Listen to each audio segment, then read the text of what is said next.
the, you told them about the $20. Oh, no, I didn't mention that. Yeah. Anybody have any questions on October, November, December?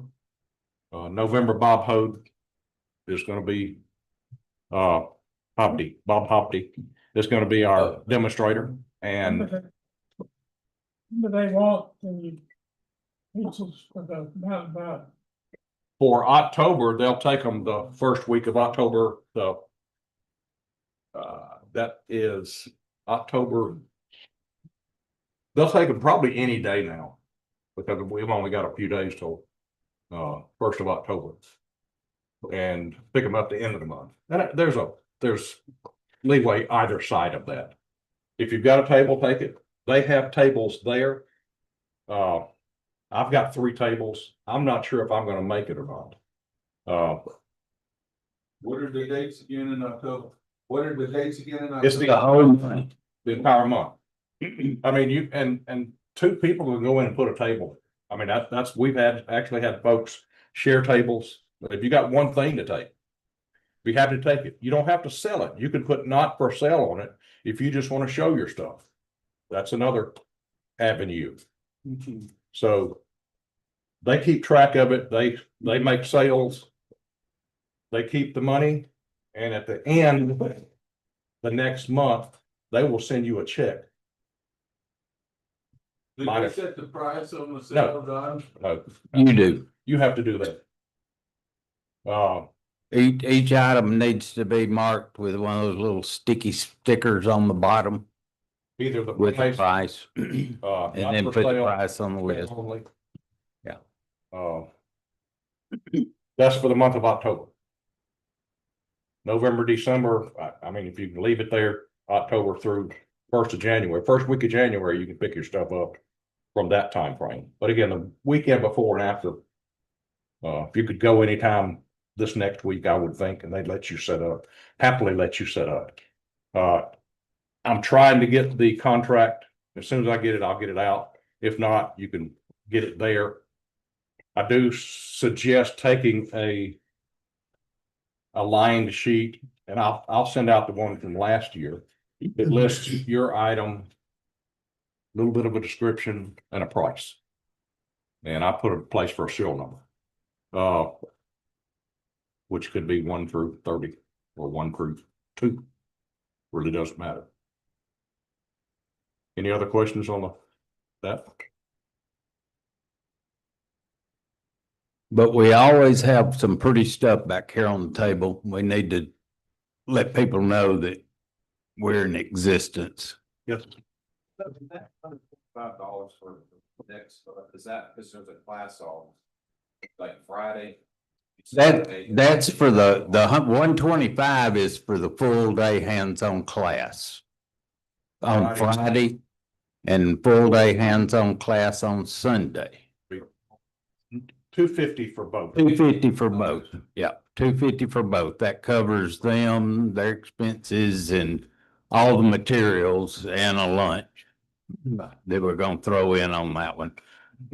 Saturday's $20. The demo on Saturday is $20. And that's just to help with the venue, and we'll have a bigger air conditioned place with a kitchen and all that part. Yeah. That's the place where we had, last year, we had the October for Nick. And then also the Christmas. auction, so there's plenty of room.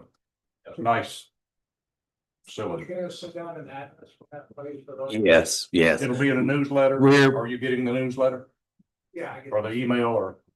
Plus, we'll start sending, you'll start getting more, 1 or 2 emails a week coming up here in the next few days with some info on it. So, and then we'll copy that same info on addresses and whatever part.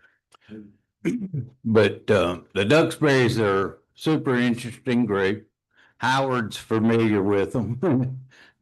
John Howell's familiar with us. Quite a few of us are familiar with them. Okay, that covers October. Then we jump to April, and we want to go ahead and talk about it. We have one of the top turners in the country coming, Matt Monaco.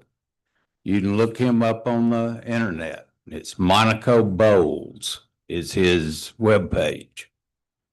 And then we have a big surprise coming in September. And Tommy, I'm gonna go ahead and tell them because I think they've got their calendar about booked. We don't have the exact date yet. He won't be able to be here in October, but he'll be here in September. He'd be coming from England and dadgummit. Jack Matt. Huh? Jack Matt.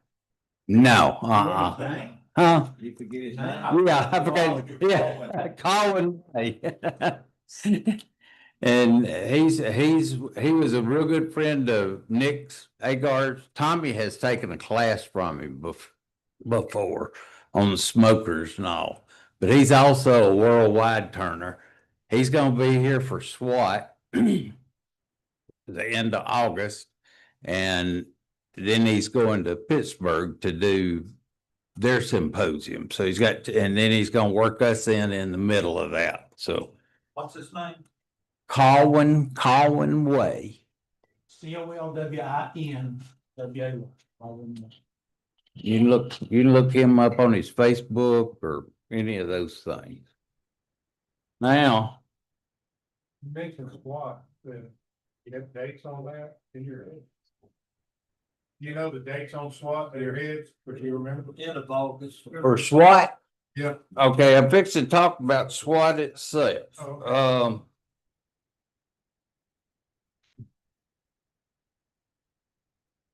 Okay, any of y'all that ever thought about going to a symposium? SWAT is now the largest symposium in the country. Had over 100 more people than AAW's symposium. And this coming year is a must see if you ever thought about going to a symposium. I'm gonna read off the names of the people that have already contracted with them to be the main demos. Now they'll have 20 or plus more regional turners that you'll probably know of also, but Trent Bosch is gonna be there. We've had him here in the club before. Andy Chin. And some of his work is just absolutely spectacular. Jason Clark, Rebecca DeGrott, Mike Jeffkowski, Colin Way, and John Beaver. The only problem with all those guys being at symposium, it'd be hard to see all of them. You'll have to make a choice between which ones you want. But that's the last weekend in August. Where? In Waco, Texas. It's about a 12-hour drive from here. But it's an easy 12-hour drive from here. You get to Birmingham, you catch 20, and you get off at Tyler and head down just a little bit cross country instead of going all the way to Dallas. You just but it's an easy drive. You can do it in one day if you want to. Howard and I've been stopping around Tyler, one of the other little towns there, a couple hours out and going in the next day. But Stop till you join in a game. Chip and join in a game. or you go on in Dallas and head straight down from there and you go by that big barbecue place down there.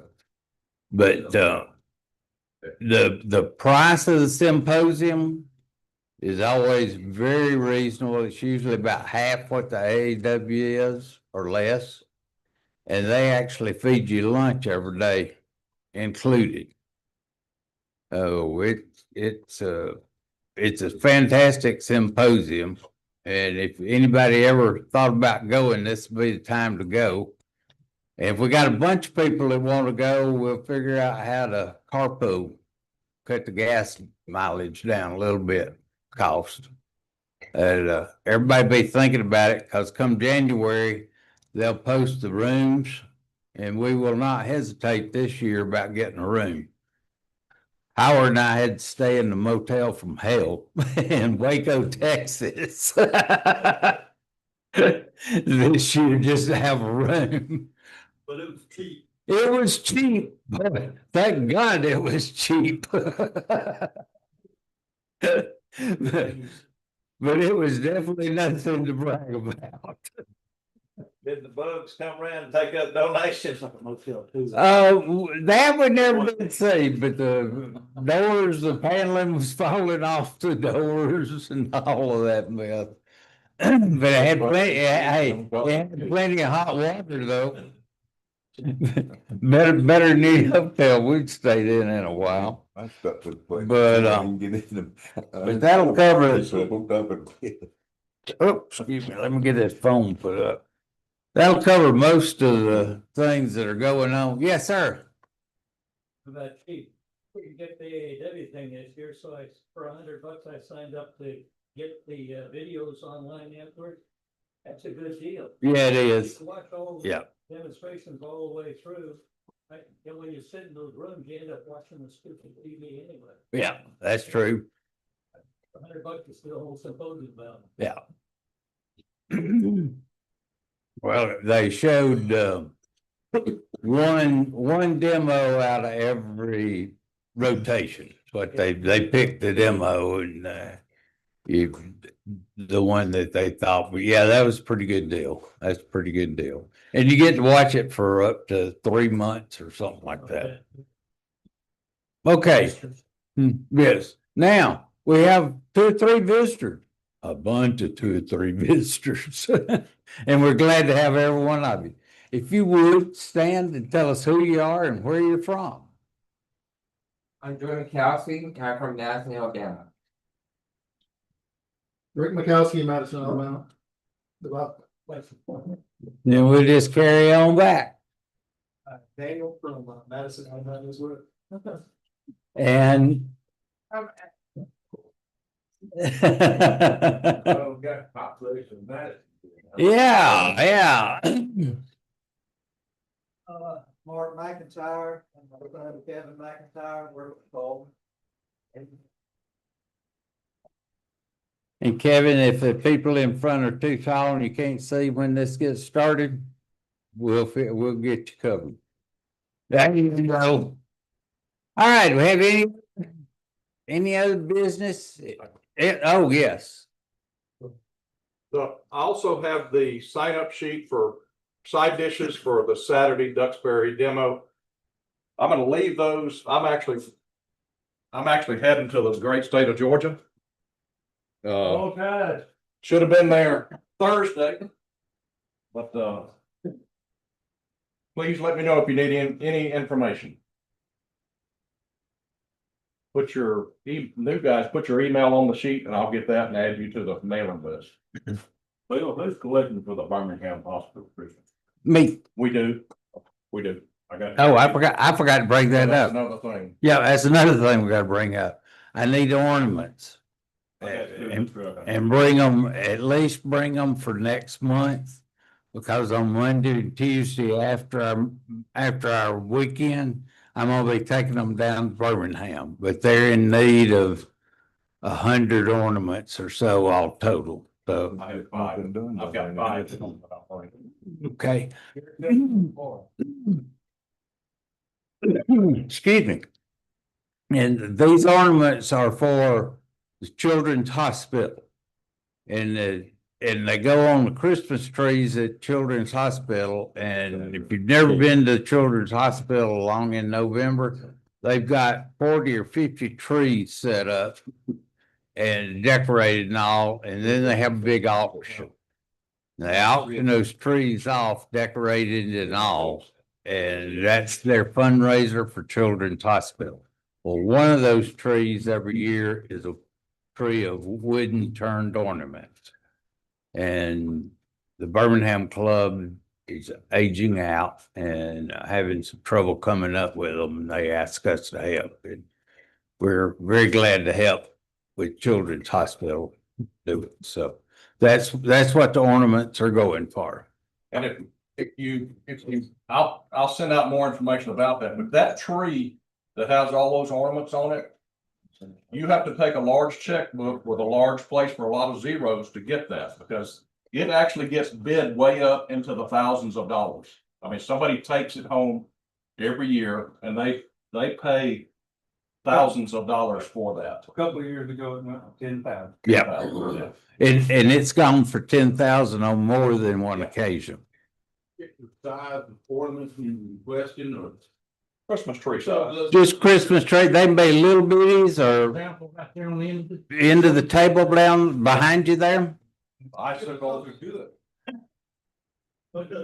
They need to be, we have something for that?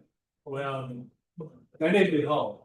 Generally speaking, doing Christmas ornaments, you shoot for 1 to 2 ounces in that range. Which means, Yeah. they need to be hauled, they need to be light. I've got a bunch, but they're small, but they're. Doesn't matter, I've seen them, Yeah, they're like acorns, one.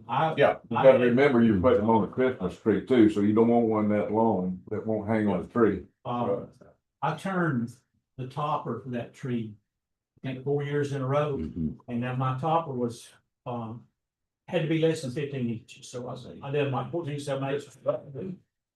And they would go in at about 3 inches, but that's the same thing in the top. But it's a really good thing, like I said, it raises a lot of money for them, and that tree, the way they were doing it, I know when the CEO down there was buying it. He would take that tree, he bought the tree, he would take it home, and if you visit him during the Christmas season, he used to have a basket of ornaments that came off last year's tree, and he would let you pick one, but then he also pulled ornaments out and donated them to other organizations to Ralph Walpox, or whatever. And that tree has raised as much as $25,000 when it's all said and done. Because they were raffled and then they were raffled again, so it's raised a lot of them. It's really a good cause, it really is. And the kids appreciate it. Yeah. And we'll be sending out some reminders about the Christmas ornaments and make sure you bring them to the meeting next month. And we can go from there. Okay, anyone? Yes, y'all got, Financial report, we have currently $7,776.78 in the bank. I looked this morning, and then I have about $138 or $130 just what I call petty cash, just in case we had to have some paper. I do have that. Thank you. Also, Going to the great candidate. Tom and I have been putting up voice of shop. This has been any adventure. I've never seen as much sawdust in my life. I haven't watched the thing. I bought his bandsaw, and I'm not kidding y'all, I'm not exaggerating. Probably had a 5-gallon bucket of sawdust. The bottom was full, the top was full. I don't think he'd ever had dust. how much extra was it with the sawdust? Yeah, I made the mistake putting the saw on the pin trucks, and when I tilted it back, I didn't think about all that stuff in pot, and it was. From head to toe, but anyway, we have on the table out there, there's a bunch of stuff that came in Royce's shop. Came from Royce's shop. What we would like you to do, with a couple of exceptions, there's a 1,200 grit water stone out there. It's an expensive water stone. We'd like to get $30 for it. Now, this all goes to Royce's lot, so we'd like to get 30. Anything we sell, donate to the club. Okay. Out of this. Okay, well, anyhow, there's a really nice water stone that we'd like to get $30 out of. There's some other stones that will do $10 a piece. There's some palm sander, Palm Sanders at $10. about $10. It's just in brand new shape, and then Well, it was 2 headlamps that was $5 bucks. basically what we'd like you to do is look at that stuff, take what you want and pay what you think it's worth. I Okay, guess just give it to me or you. well, you, I'm gonna be running this stuff, how about that? You want to just break me and I'll get the comment. We'll get it, It all we'll get goes one to here. the club, his voice of white band. So Yeah. uh, Real nice lady, she's just ready to get this done, and Tom and I ready to get this done, and we still ain't got it done. we had been at for, well, Ever, it seems like. Sean came over there one day with me and then, you and I've been there at least 3 times and it's still another 2 days. Did y'all ever get into the last building? No, What? Have y'all ever gotten into the last building yet? No. We ain't even talking about that. They can still got another whole storage building to go through. It's an entire shop strip in that building.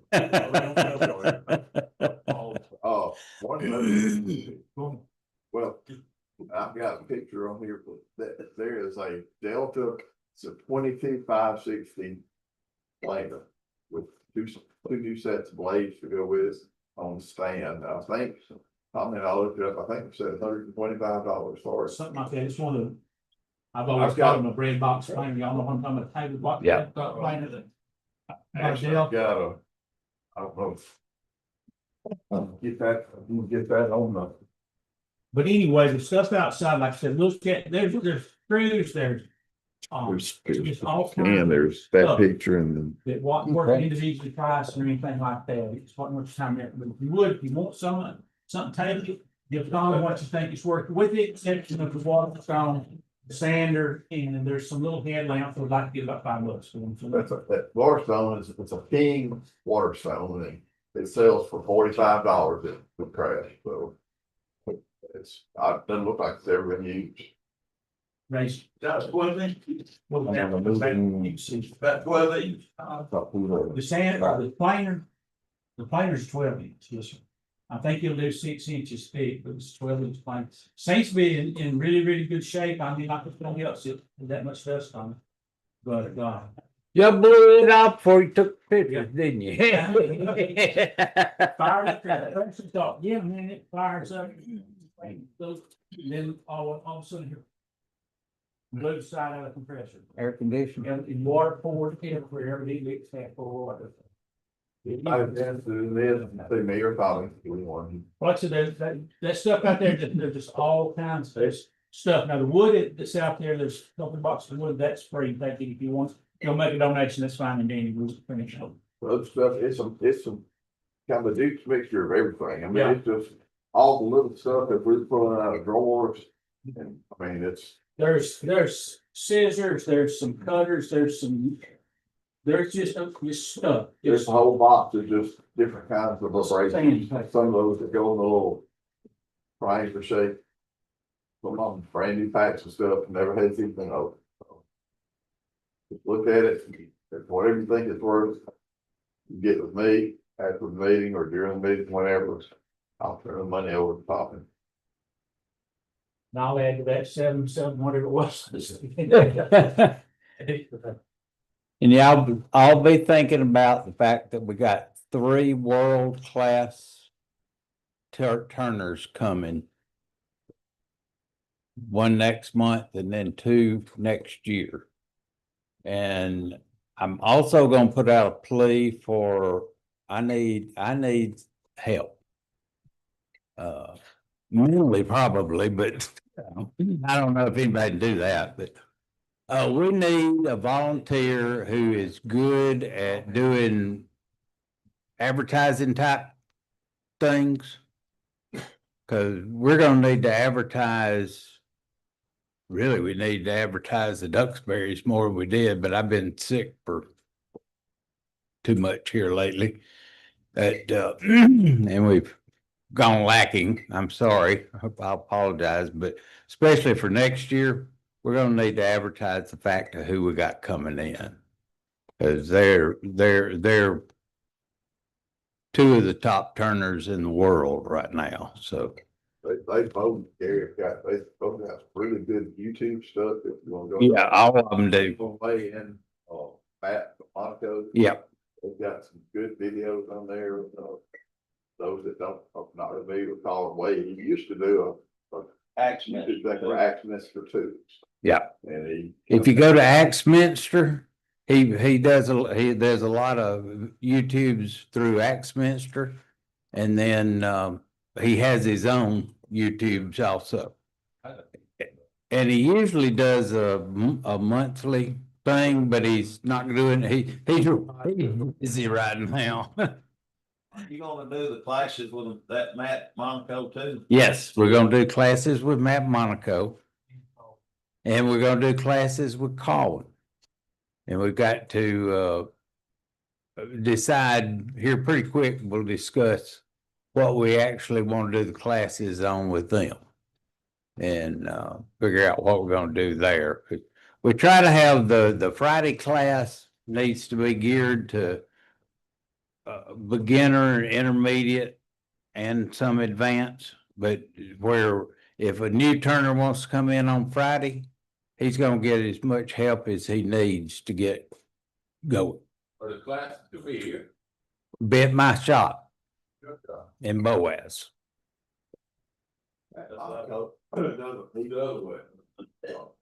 Yeah, Does a really good it job. going yonder direction. It's over yonder. Gary, Yes, when Tom was talking about that air compressor going bad, it got me to thinking this is something I did to my air compressor. It's a permanently mounted, upright. But since nobody ever thinks about going under and twisting that valve, I replaced it with turn it around upside down. There you go. one of these. How about that? Oh, And that's river spring pop loaded off. air valve, it's used on big trucks for their brake systems. But I've just got the cord running out and looped over the top of the compressor, and so you just go pull the thing every so often and it dumps all the water out. You don't have to really think about it. You see it every time you go turn your compressor on and off.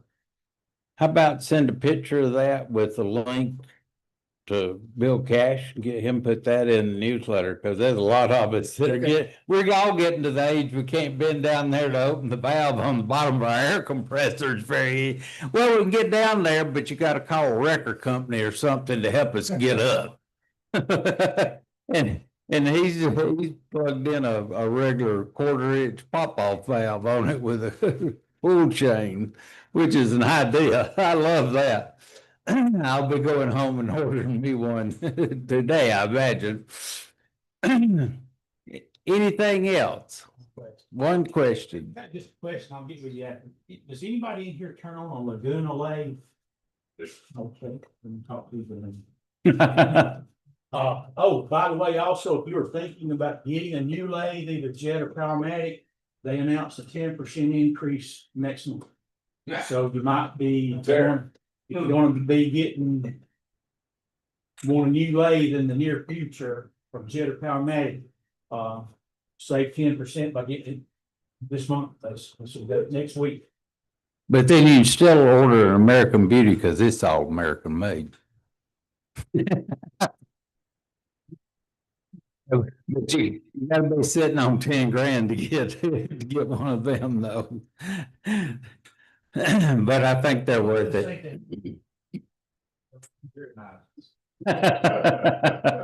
It's like buying a set of brand new cane golf clubs. They're gonna make you a better golf.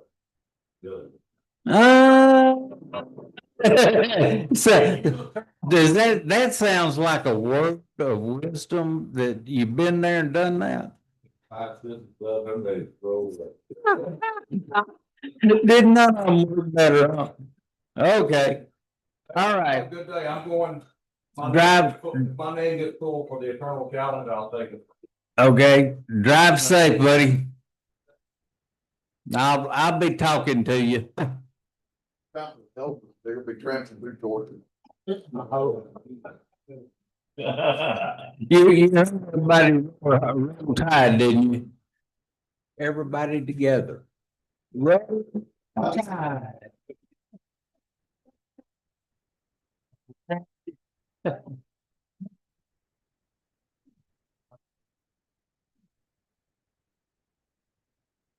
If we differ opinions without a long range rifle.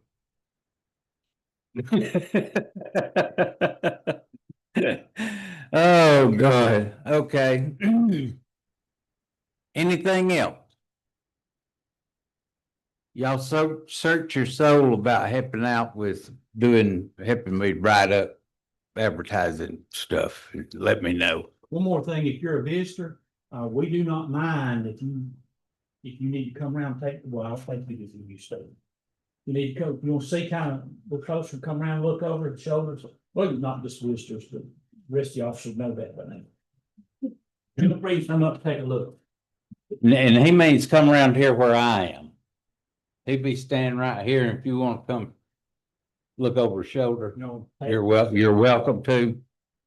We're here to help people learn to turn and how to enjoy it more.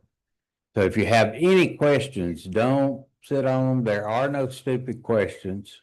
There might be some stupid answers if I try to do it, but who knows? But we're gonna turn this over to Mr. Staten Tate and let him do his demo, since I have run my mouth way too long.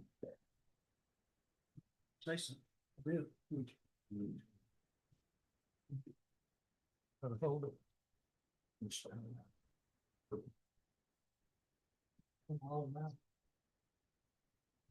Can you hear me? No. No, Not yet. There you go. it's coming on. Okay. Dayton tends to be a little soft spoken, so if y'all need me to, I'm cranky money. Before I get started, I got a quick show and tell. I was looking on Amazon and ran across this large heat shrink tubing. And decided I'd try it. And it's non-slip and it really works great on tool handles. You can get about 10 feet or 3 feet for $10. And I think this was company GLL heat shrink tubing. And there's another company, greatfishing.com, that makes it for fishing gear. And they have a lot of different patterns and colors. But I pass that around and it's non-slip and it really improves your tool handles. Let me show the Zoom people. Just Kim, you're not showing it to the TV, show it to Kim. Well, kind of works on the TV too. But I like it. But anyway, I'm going to try to demo two things. The first one's going to be a spurtle. You don't know what a spurtle is. That's just a traditional Scottish stick that they stir their oatmeal with. But I've got a 21st century model here. First thing is layout. And layout's a little complicated. You look at the monitor, show the people here, and then, oh, Tommy switched it. Okay. This is going to be the axis of your blade. It'll be like that. But what you need to do, when you're turning this, you'll find that when you turn off axis, the further out you get, the skinnier they get. And oh, there's the camera. Yeah. You can see this axis was further out than this axis, so your blade's skinnier. Well, You got it showed on that? well, it's coming on that monitor right there, showing it. Oh, okay. This was the smaller axis and this was the larger axis. And the first thing you need to do when you're laying this out, yeah, I'll pass those around. Well, I'm gonna pass this one around first, or it doesn't matter. Yeah.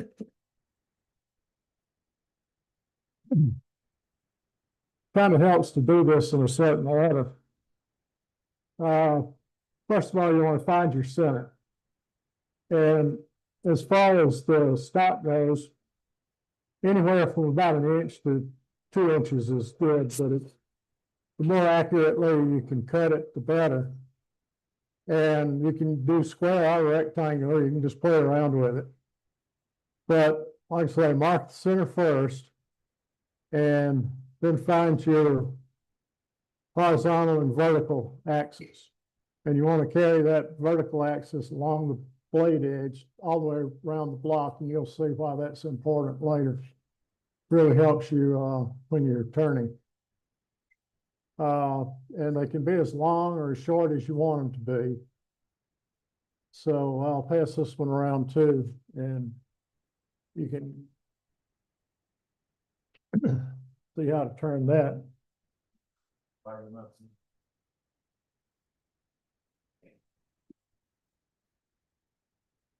One thing I found that helps with the layout is Sharpie's come out with some new pens. Kind of like Oreo, they got all kinds of flavors. They aren't scented yet, but this S gel is kind of like a rollerball pen. And they've got the retractable regular Sharpie markers now that have a real fine point on them. And I've gotten where I've started using these instead of a pencil to mark things on, because they give you a good precise line. You don't have to sharpen them. And for this particular project, a good dark line really helps.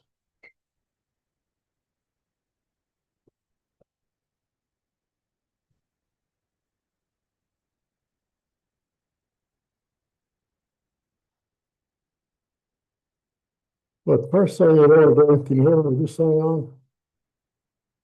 The first thing you want to do is figure out how long you want to make it, and then add a couple of inches, because you basically got two waste blocks on the ends. And I've already turned one. And depending on how much offset you want to use, you can determine the size of your extension there. The first thing I like to do is turn all those sharp edges off there.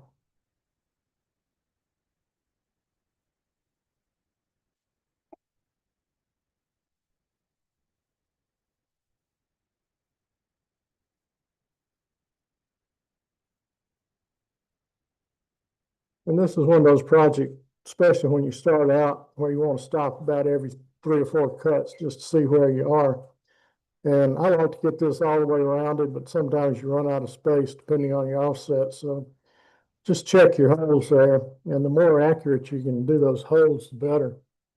What I do is use a divider and decide my distance for the offset, and just go from the center to each one, and that keeps it really accurate, as opposed to trying to figure it out with a ruler.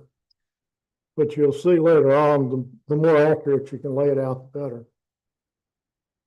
But I still have a little room here, so I'll cut it a few more times, get it getting around.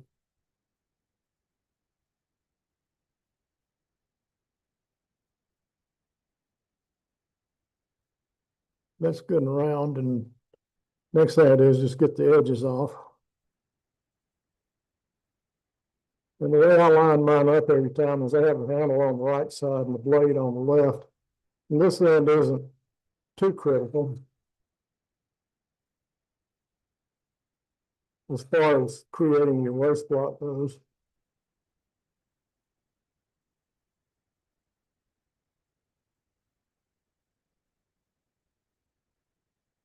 But that kind of helps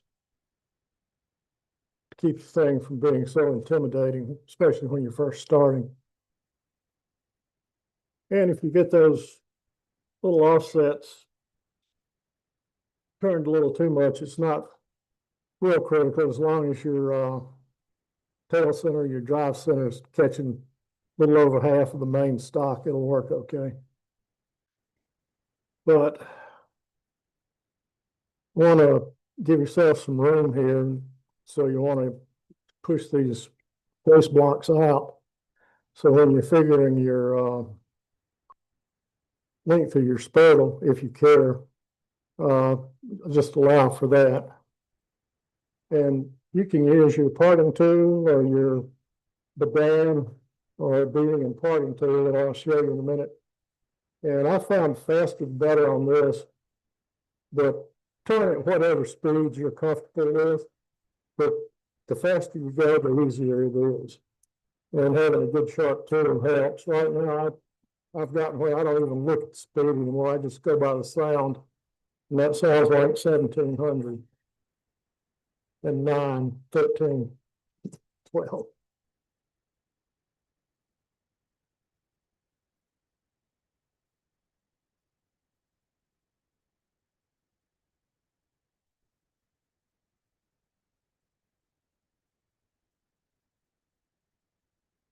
And you've probably seen a bedan. I'll show you the difference between that and the feeding and parting tool. but the band just has one bevel. The beating and parting tool has two. And I prefer the beating and parting tool. It's gives you a little smoother cut and it's a little more versatile. You really make tenons with it more than anything else, but you can also turn beads with it.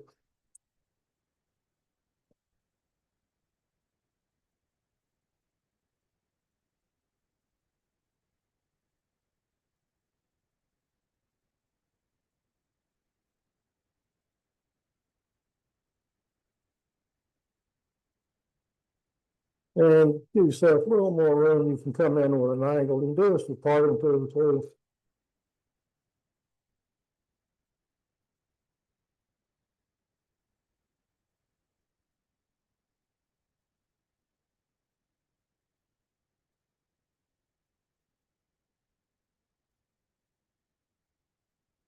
And what I usually like to do is go down about an inch. That's, I didn't bring my calipers, so we'll just kind of eyeball it.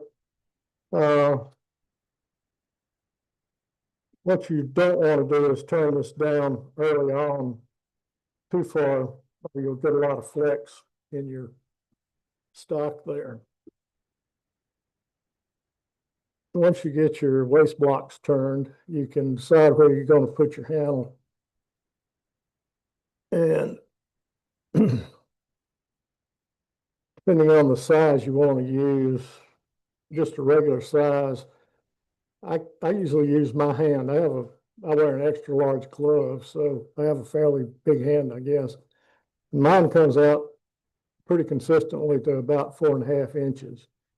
But if you want a little one or a big one, I guess you could do the 1/3, 2/3.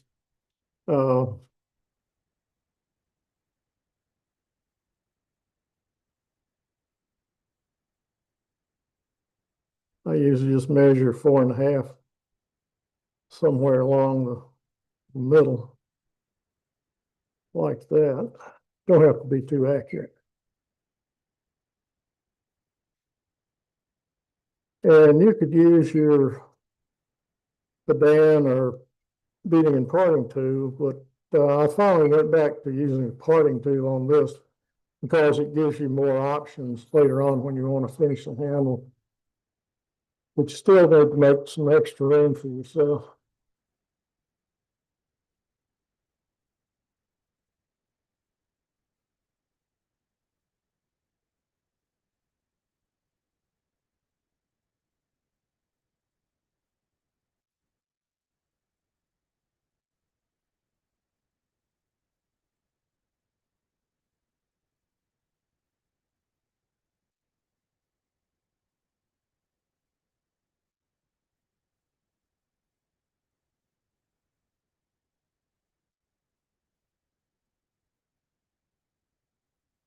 But that's pretty much roughed out, and you can tell it's pretty rough right there. Probably go down a little bit more in the sun.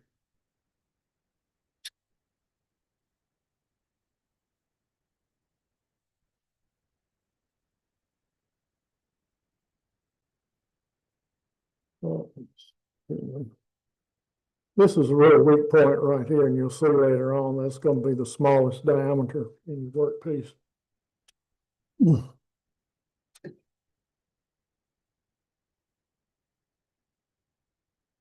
Might as well at this point go ahead and rough your handle in since you're on centers.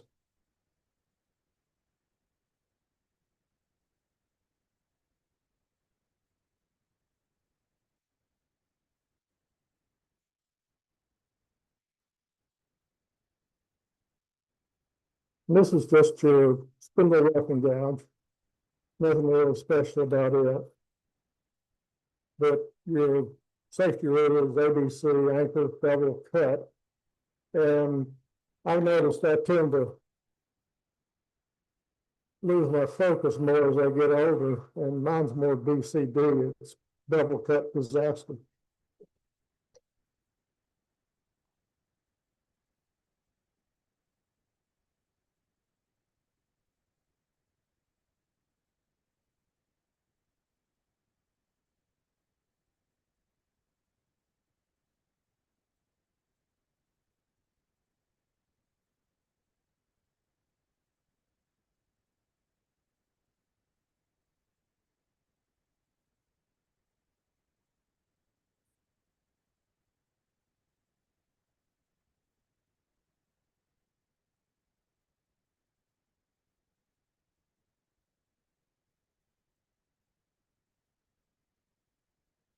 That's probably good enough to rough out your handle.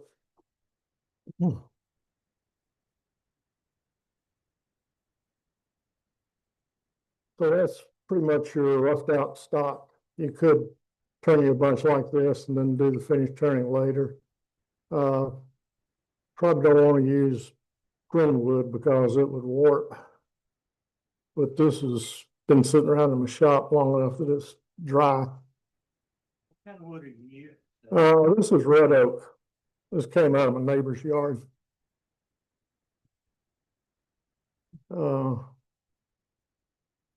Okay, this is the fun part here.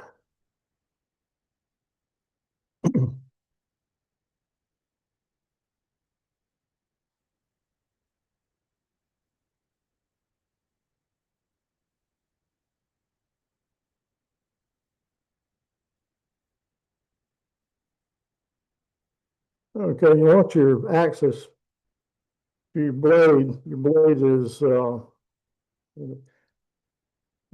going this way.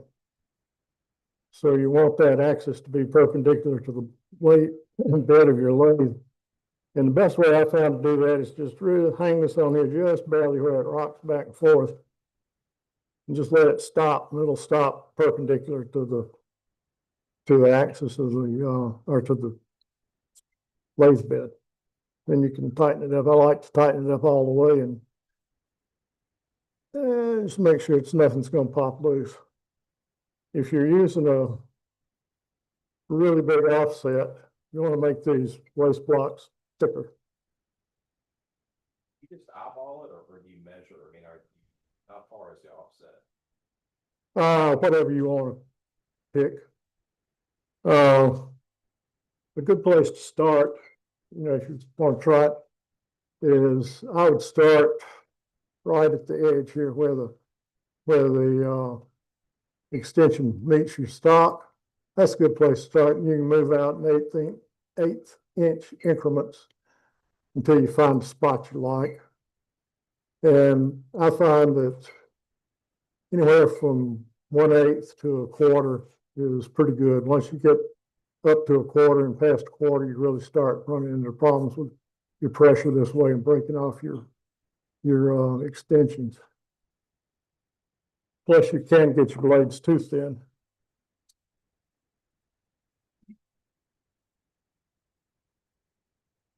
Unless you're using a short tool rest, you have to move this back a little further than you're probably used to turning.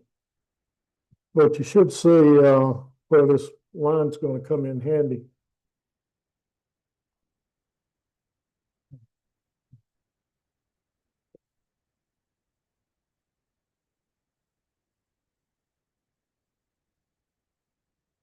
Any questions so far?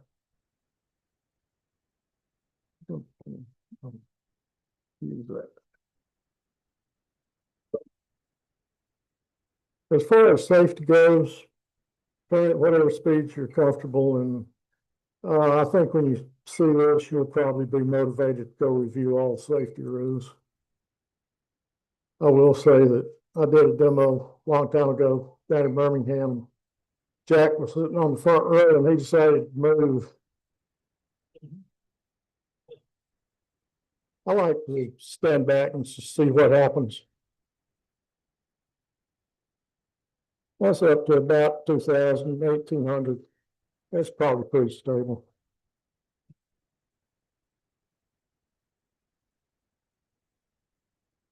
But if I had to make a recommendation, I'd say start out about 800 RPMs.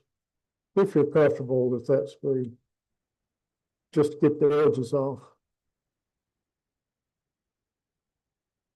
And you'll notice now that it's spinning, I don't know how well you can see it on the monitors, but there's a nice ghost right over there, and well, there was one over here until we turned the handle down. But what you're after, just initially, is to get this down to that ghost. That's a good go by. And try to get it as straight as you can between those 2 points.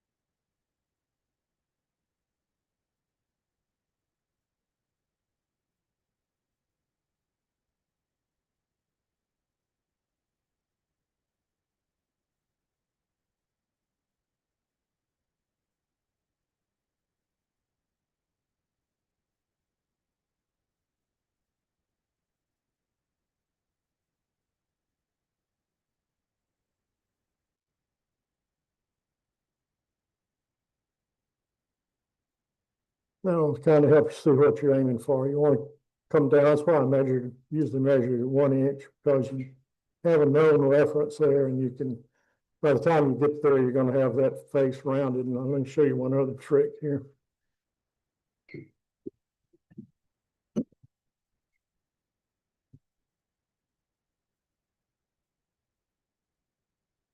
Help you see everything, see the ghost, just get a black piece of poster board or whatever, and spray paint some cardboard black or something. You put it out here on the edge of your tool rest with a magnet. And that way you can have a good background to look at those ghosts.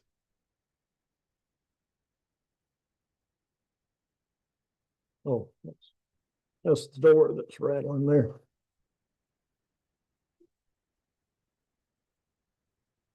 As you turn this wood off, you can increase your speed a little bit more if you want to. I'm up to about 1,000 now.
Once you get the main stop turned off, all the edges that might break off, you can take a look and evaluate your progress. And you can see now why I have this line here. It really helps for you to judge where you're cutting and how straight your blade's going to be. If you can get that down to your line and the other side down to that line, you'll have a good straight blade. And the good thing about this line is, the reason you want to make it good and dark is you can see it when the stock's turning. I don't know if it'll show up on the monitor, but it really helps. When you get real close to it, you can take some really fine cuts and really get it good and straight. That's about as close as I can get.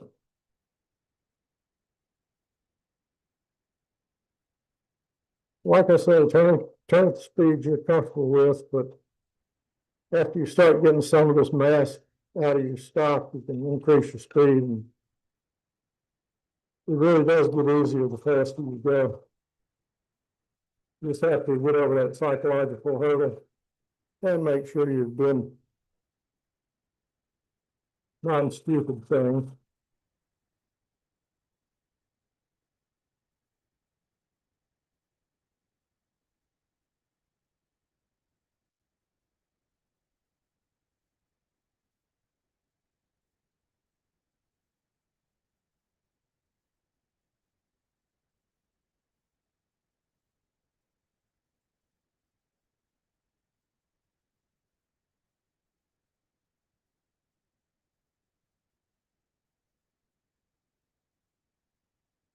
You're going to get little turn up ends. I'll show you how to take care of that in a minute.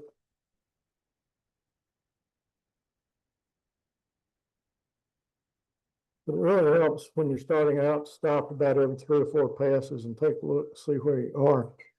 And that's pretty straight. You can tell just a little high right here and a little high right there. Then it kind of dips down and comes back up. You can also just take a straight edge and look. You can see where your low spots and high spots are. I don't know how well, there's a little gap over here. This tends to be lower than that side. But since you can see that line, all you have to do is just get down to it. And it's funny how you look at it, it may look pretty straight to you. When you put this on there and you see the gaps, all of a sudden you can see the gaps using that line that you couldn't see before. Maybe that's just me, but I can see it looked straight a minute ago, but now I can see where all the uneven spots are. I've got a little high spot there. And all that thing's kind of high. That's pretty straight to finish up with.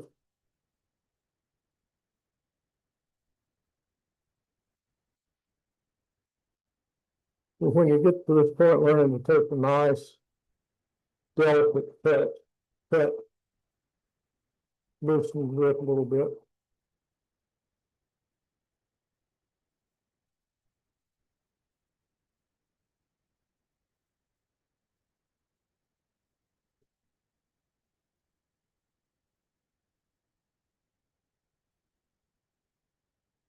I find kind of pulling it instead of pushing it, you can get a little bit more accuracy with the cut. I know I look like I'm pushing it, but I'm not cutting like that. I'm cutting on the trailing edge.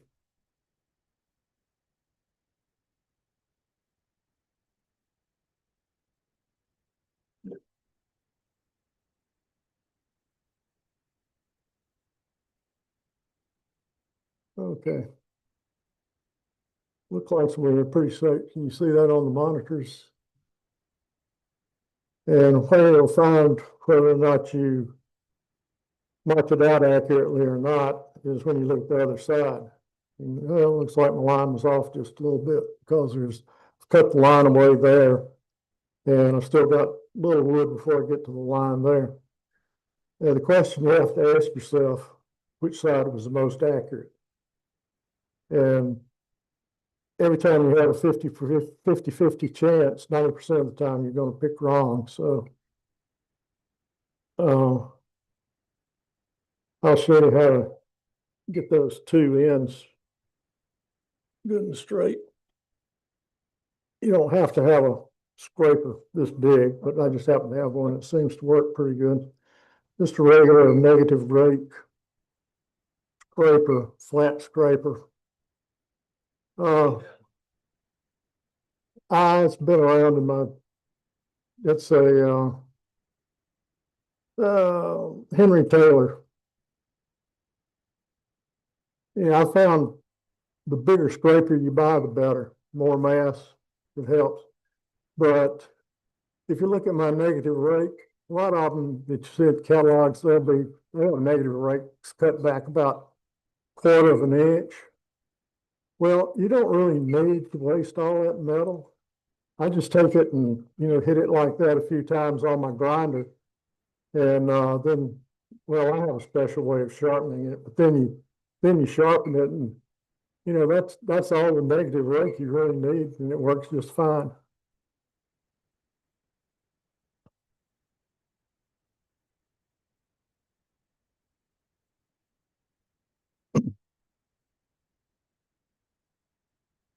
Kind of helps to angle this down just a little bit. But just come up to your edge and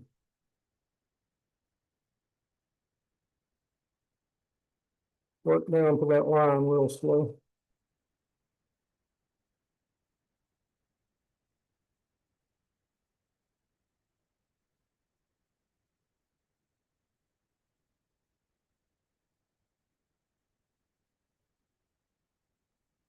And we're almost down to that line. And we're just up to, we'll do that one on this side.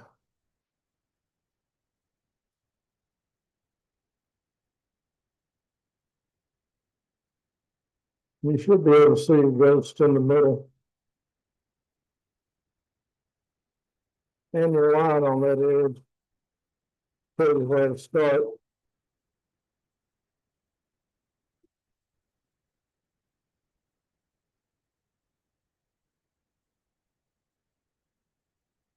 And that should get your blade pretty well defined.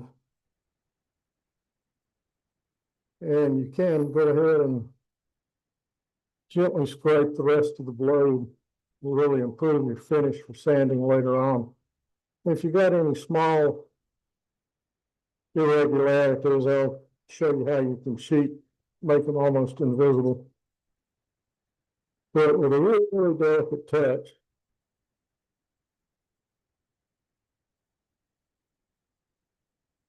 go down the length of the blade. Want to cut the back half of your scraper too. You don't want to dig the leading edge into the wood.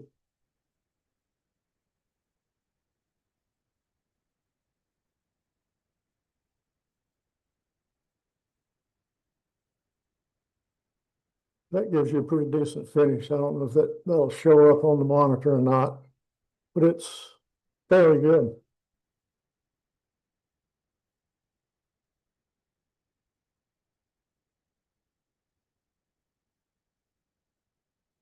I'm going to jump ahead now. I'm not going to do this whole side over here. Save that one for later. Go ahead and get one that's already turned.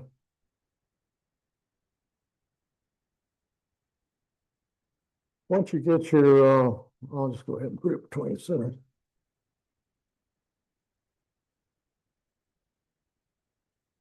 Once you get your blade turned, you do just the same thing on the other side too. And when you get finished with that, to your satisfaction, you can go back to the center and work on your handle. And also work on cleaning the ends of your blade up.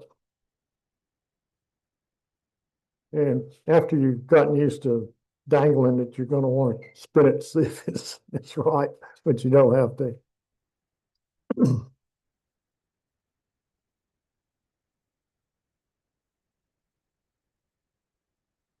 And you can move the tool rest up some now.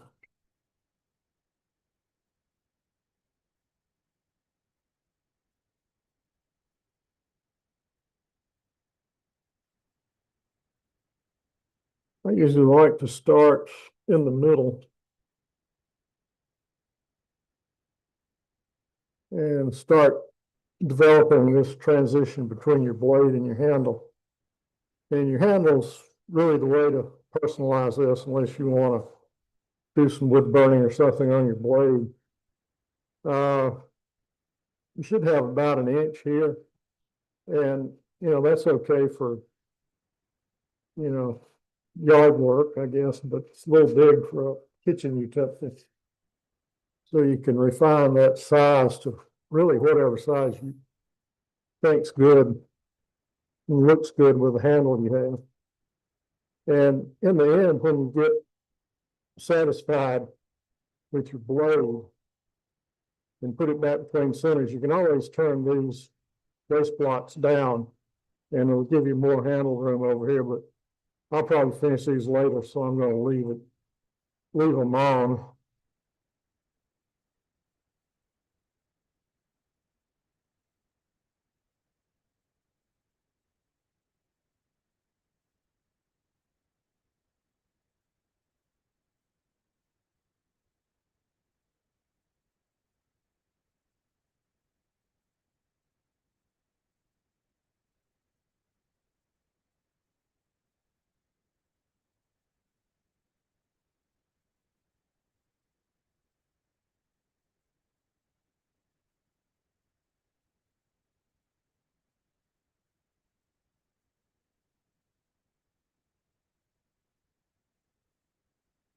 But I don't have any particular diameter I use. I just, give it a grip and see if it feels good.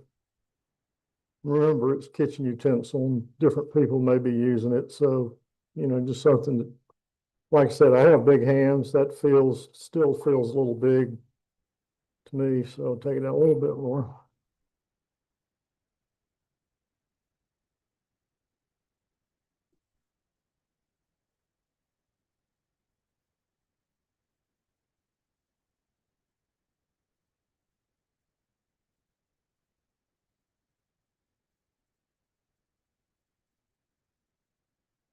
And it doesn't have to be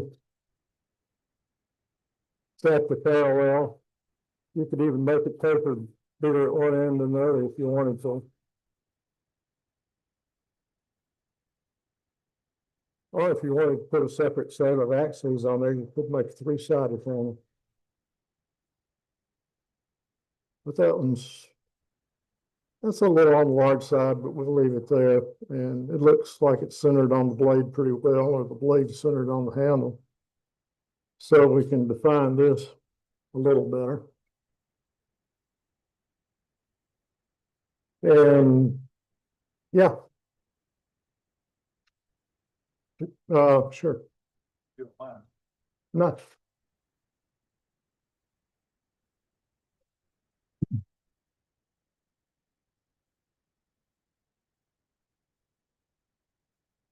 And on this, I use just regular spindle gouge. And if you're not used to turning beads, using a spindle gouge is even harder with this blade spinning, but it works just the same as solid wood.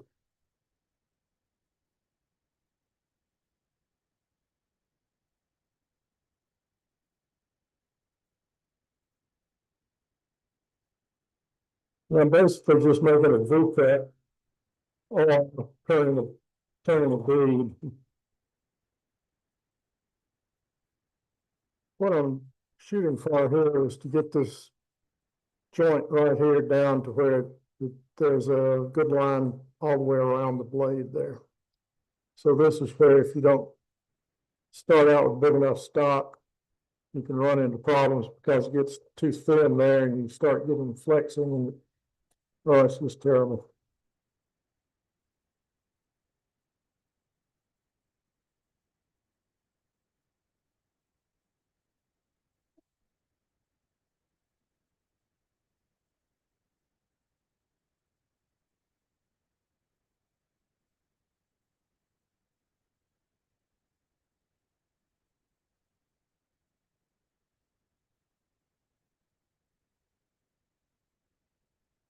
Almost there, a little bit more. I don't profess to be a spindle turner at all.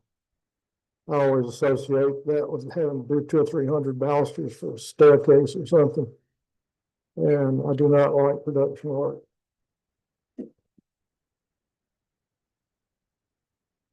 I think they're called balusters.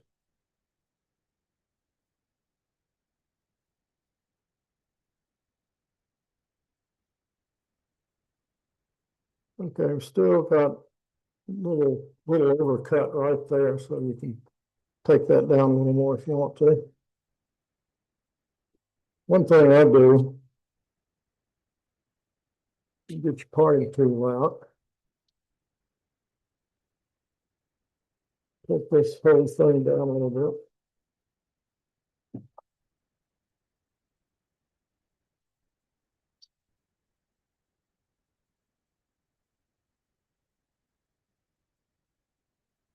And again, everything I do from here on, you don't have to do, you can do it any way you want to, really.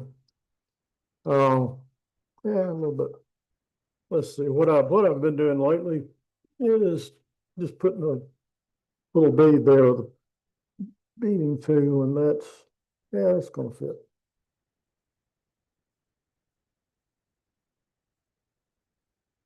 But if you're not familiar with beading tool, these are the B-Way beading tools, and they're really, really nice.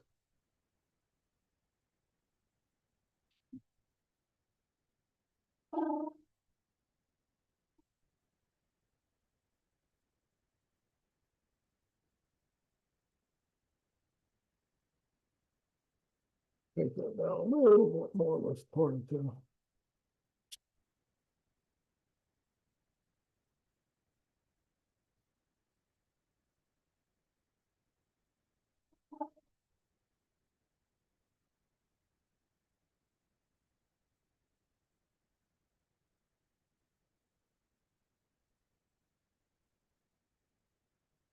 And I'll put a little transition here.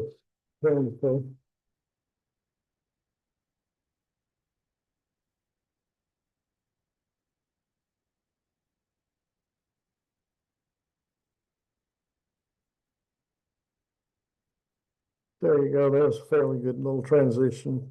You don't have to put the bead there. You can just go straight from the blade to the handle. And you can start defining your end here.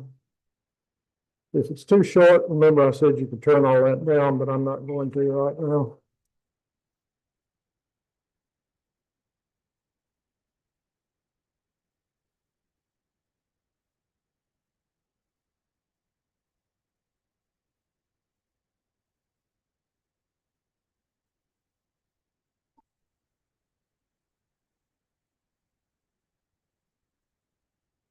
And in case you hadn't guessed, you could do all this with a skewer too.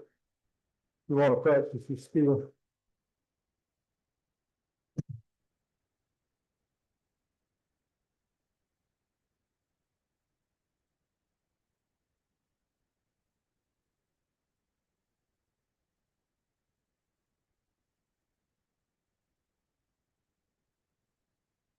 Okay, now you can decorate your handle in if you want to, make it yours.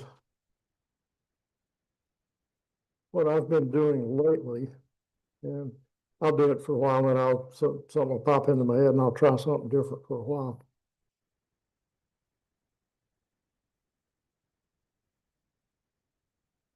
I take my beading tool and come in here right about there. And you can put some guidelines there.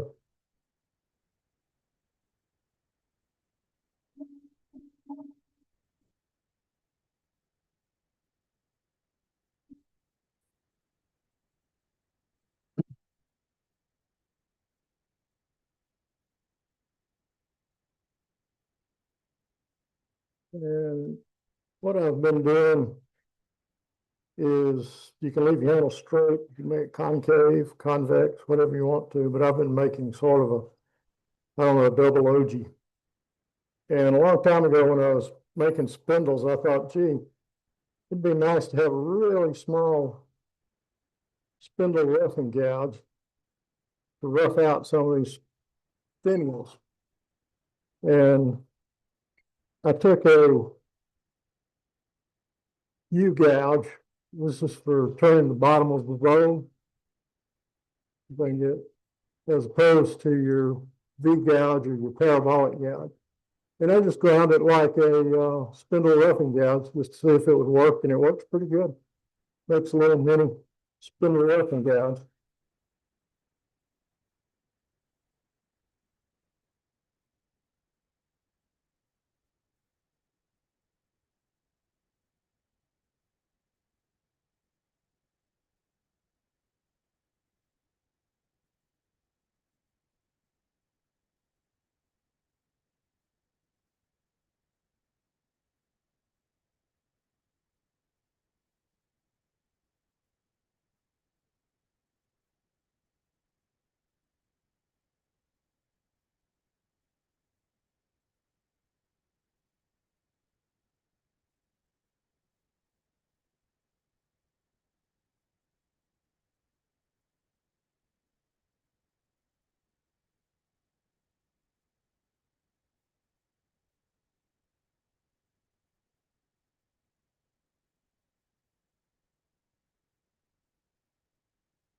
I'm not really too careful with that. You'll see why in a minute. But that's your basic shape for what I like to handle anyway. Whatever you decide you like, you can make it your own. But if you want to add a little pop to it, you can I like to texture this middle part here. And if you haven't seen a texturing tube or have one, you can make your own. This is one I made a long time ago.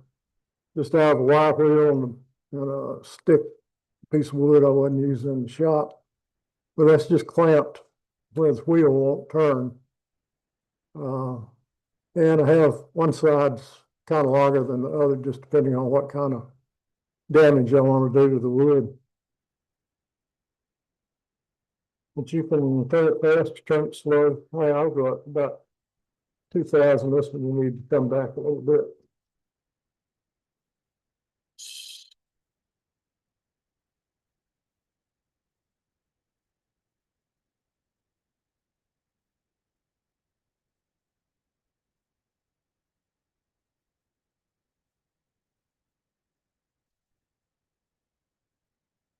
I don't know what you can see on the monitors, but that takes all the softwood out of the grain.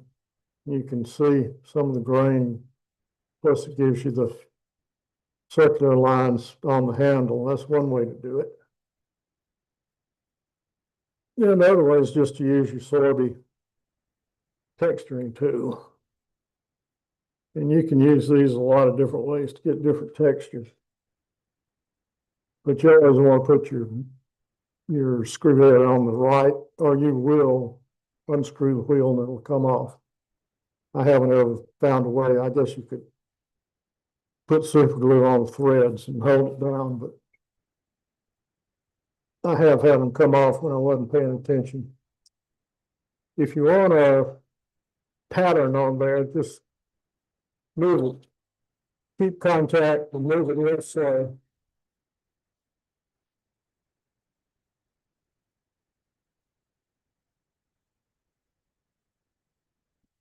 And I don't know if you can see that on that wood very well, but I like to do a random pattern.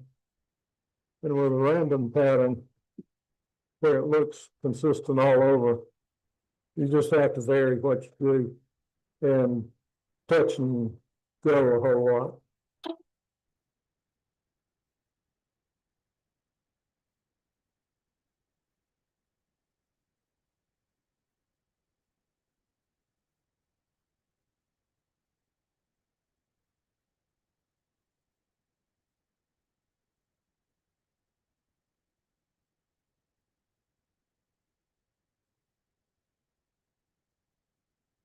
And they also make a smaller texturing tool, and you can use both of them.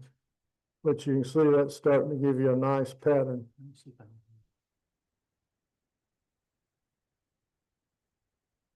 No, still can't get the camera. There we go. Can y'all see any of that texture now? Right there. Looks pretty cool up here. Take my word for it. But there are a lot of things you can do to texture wood. I've even used a piece of copper wire and a hammer.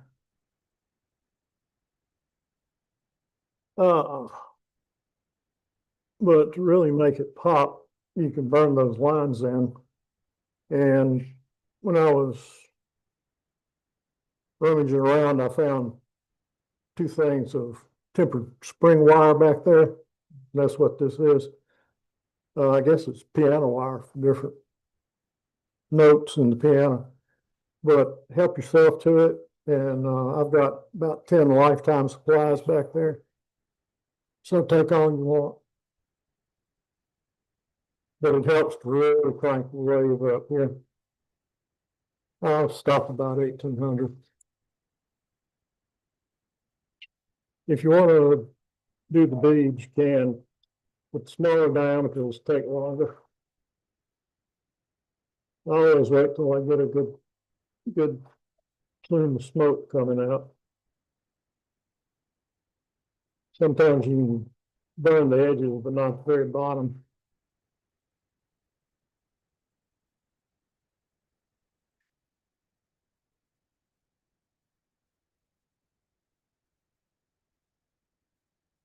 If you keep using the same spot, it's already hot, it heats up a lot faster.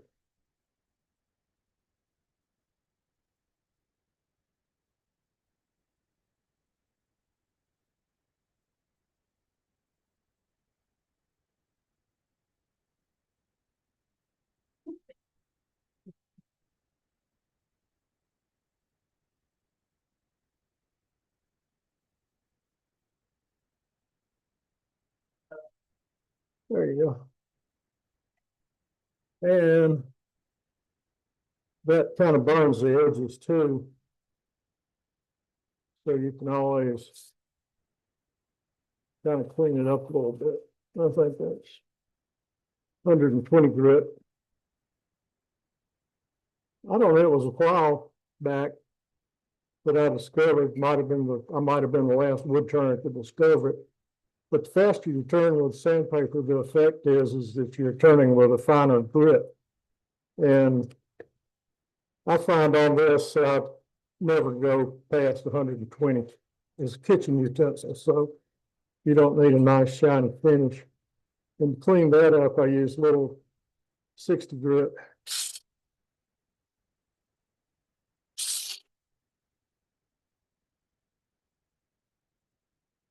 And that's about all the sanding you need to do. Except for the blade. And I never did find that in. I'll do that real quick.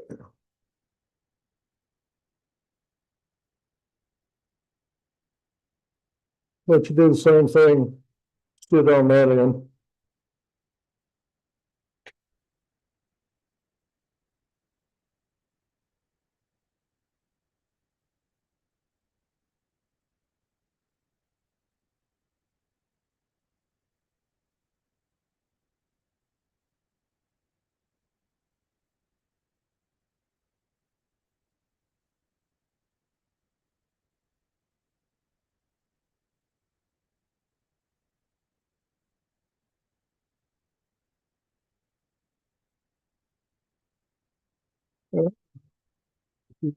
Stood learning how to use spindle curves better, but you seriously consider taking Mike Monaco's class next year.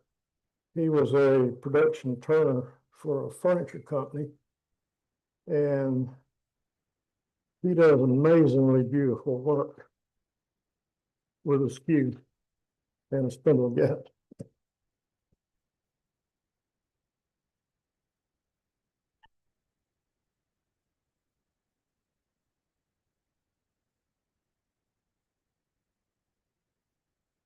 You were saying that just about the extent of my spindle expertise here.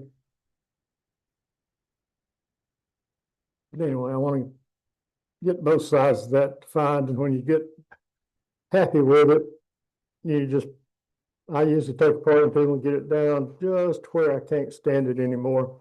Then I'll cut it off with a saw and sand the ends just a little bit. But sanding, we've already sanded the handles. We saw how much effort that took. And I thought I would show a few interesting sanders that you may or may not be familiar with.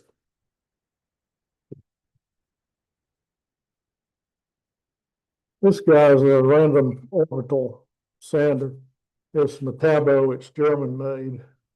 And it's a real monster. It's a little, really, unless you got a long blade, it's a little too much for this project. But for all your random orbital sanders, if you're not familiar with them, you always put your sandpaper and the head down on your stock before you turn it on and turn it off before you take it off.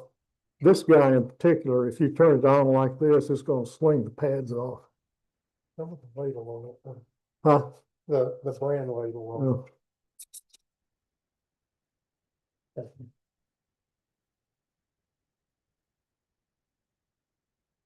But what I like are the pneumatic sanders. This is another German sander. It's called Grex. Let me get that.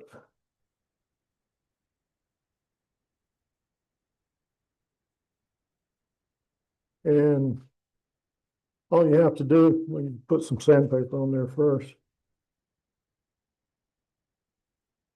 This was 120 grit. I usually use 60. You can use 80 if you want to final thing.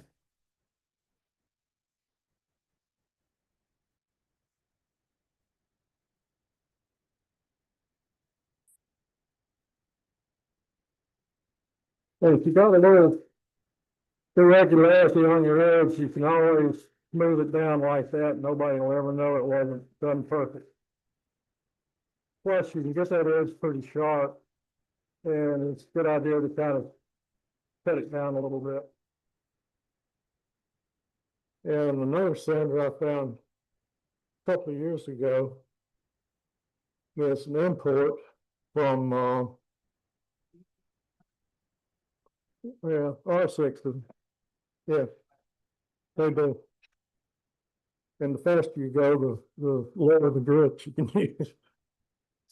But this is called a Pros, P-R-O-S. It's not even marked on here, so obviously it's a, you know, somebody's knockoff import. But the good thing about it is it's got a little limit switch on here. You can limit the speed. That's wide open, or you can just, you know, cut it down to that speed.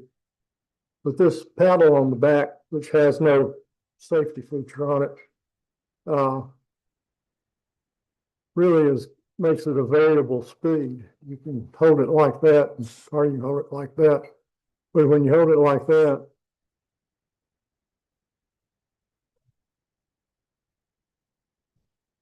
you can make a variable speed out of it.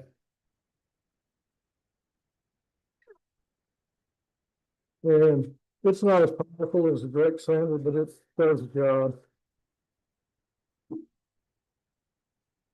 Almost makes sanding fun.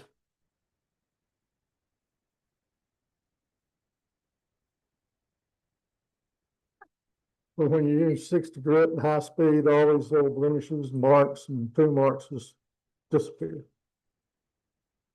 And I have another one I'll show you that you've probably seen. I have one on the next demo.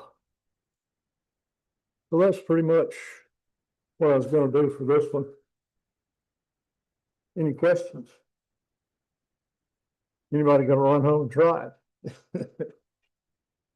You can pass over. I mentioned blank, you starting with about 1.5 inches. Maybe 1.75 inches. Oh, okay. I think that seems to be around 1.5 to 1.75 seems to be a good size blank to go with. Have you found any particular wood works better stuff?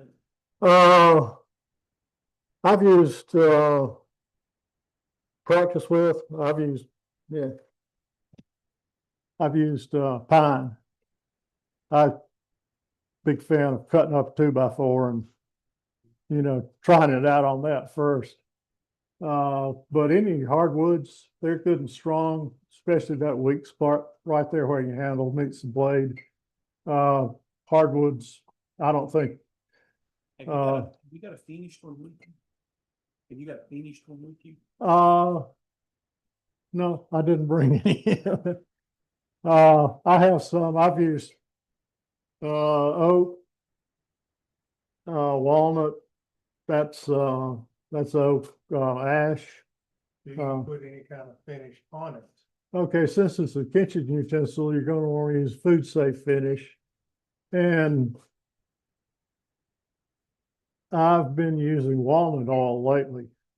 I've had some sitting around and it does pretty good. And it's food safe. There's any of your butcher block finishes. Howard makes some butcher block finish, not our Howard, but the other Howard. I think Mike Mahoney makes some. Watco and General Finishes all have a bow finish or something like that you can put on there. So, but like I say, lately I've been using the walnut oil. It will harden. You can put a coat on there and let it dry overnight, put another coat. And after about a week, it'll cure. And you can buff it if you want to, if you want something shiny or not. Huh? If you make the big one, it makes a good spousal alignment too. Or progeny alignment too. But it's traditionally a Scottish stirring stick. And they stirred their haggis with it or whatever, oatmeal or whatever they stirred, I guess. I imagine they probably just used a branch off the tree, but it, you know, it's turned into that now. Okay, I got a shorter one I was gonna do. Do y'all want to go ahead and do it, or do you want to take a break? Maybe do the show and tell or what? What do you think? Well, I can go ahead. You've got us for now. All right. Sooner I start, the sooner I'll be through.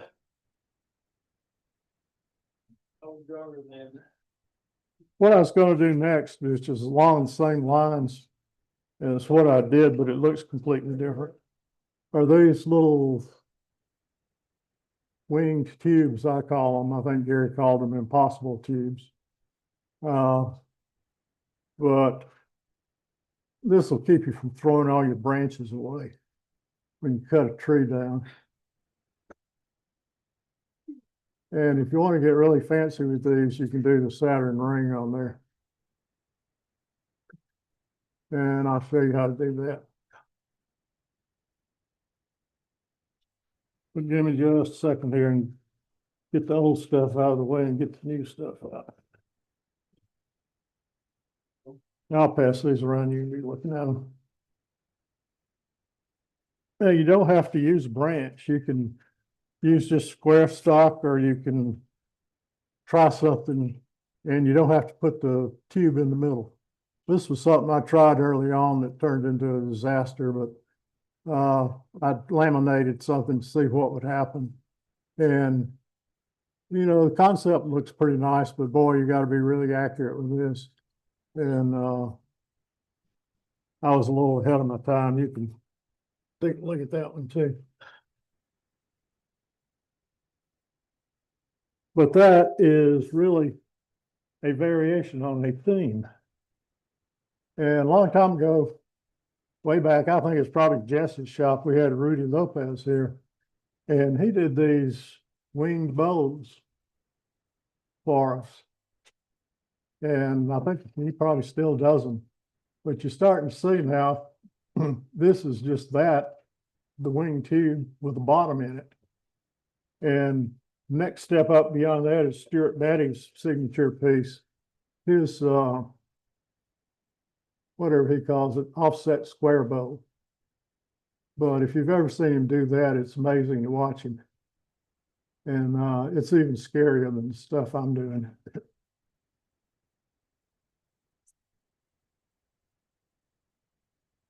But I first saw this thing in a AAW publication.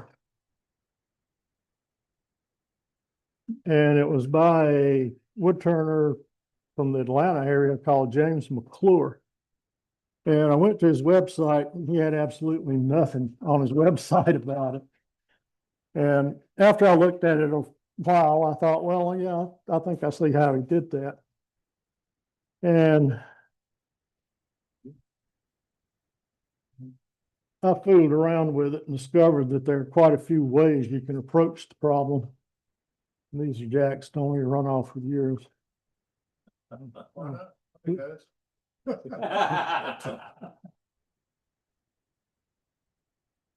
They eventually come back home. Yeah, let me get my stuff before you get it. What? I said, let me get my stuff before you get it. Yeah. Oh, no, that is yours. That.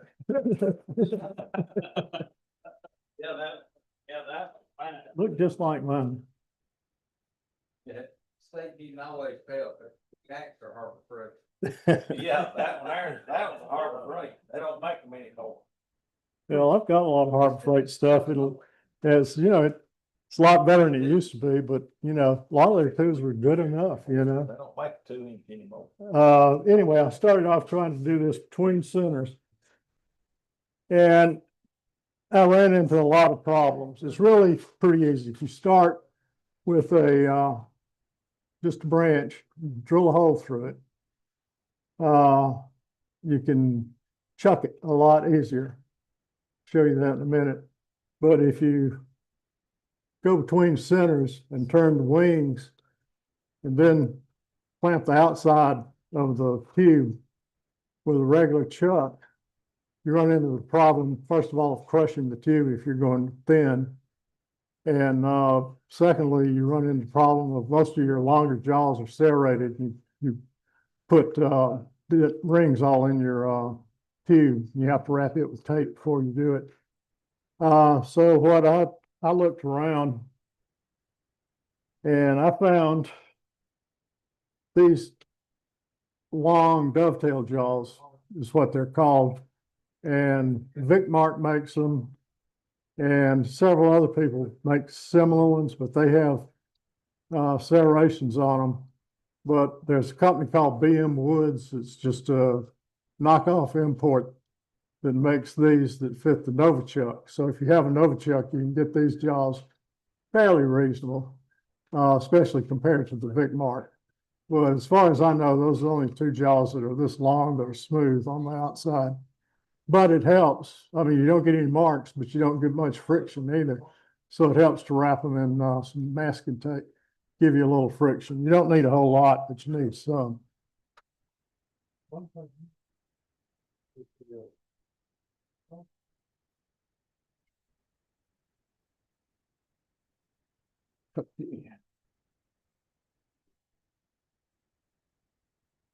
Put that heat shrink cube on that.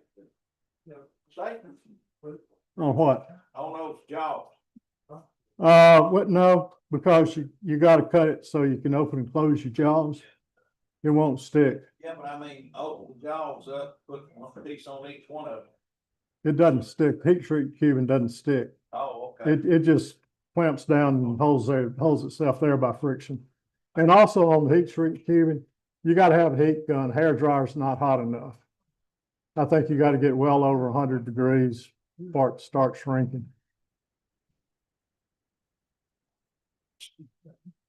Peyton, is there any worse wood for that where it will break open with what you're doing now? This is funny you asked that question. This came out of your yard.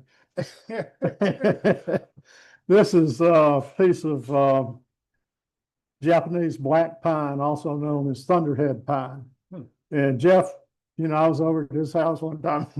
There's this old piece of something dried up in the garden.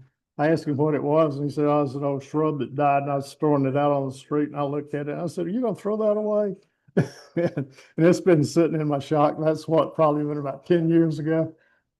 But it's a lot of your evergreen shrubs have really nice grain, even though they're essentially like pine.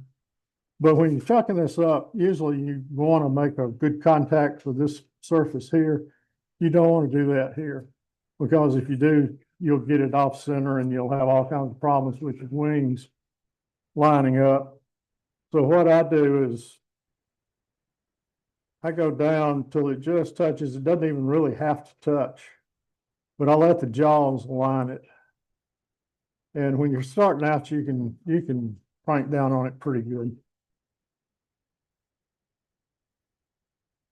What size hole did you drill through that? I used a Forstner bit, and glad you mentioned that. The way you hold this thing is with one of these guys. And I get it down in there like I want it and clamp. Let me show the folks out there. Use these hand screws, and you notice I use some of my heat shrink tube in here. Yeah, it really gives you a good grip on these things.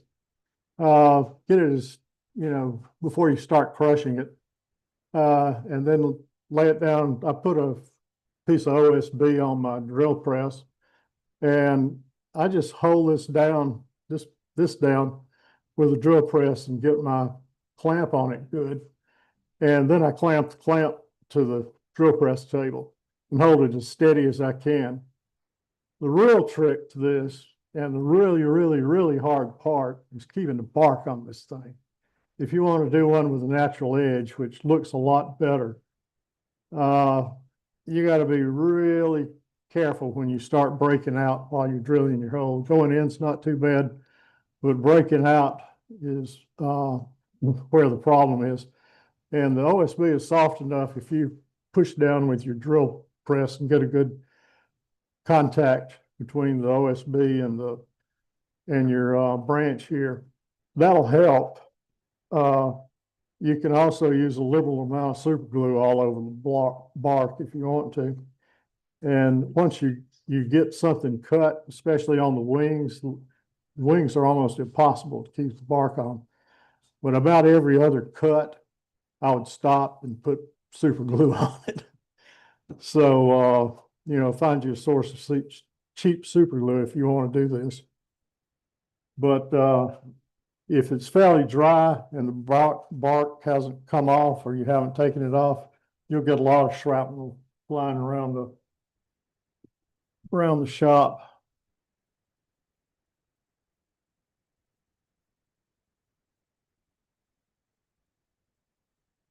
Nope, this guy there.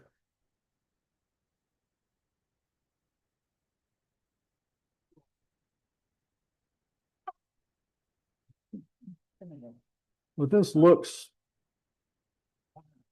pretty impressive when you first see it. Once you learn how to turn it, they're really easy to make.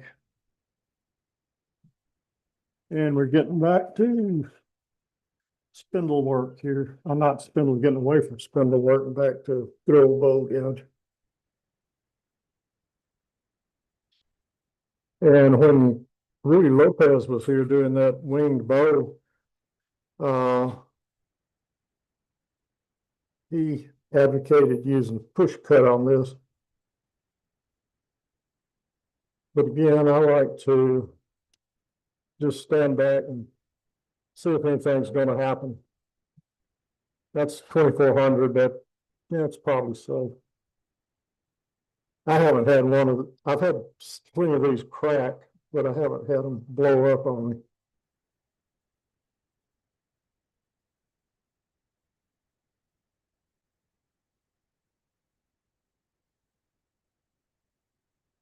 But if you're trying to save the bark, push cut definitely is the best. And what you want to do is try to get your bevel perpendicular to your spindle jaws or your chuck jaws.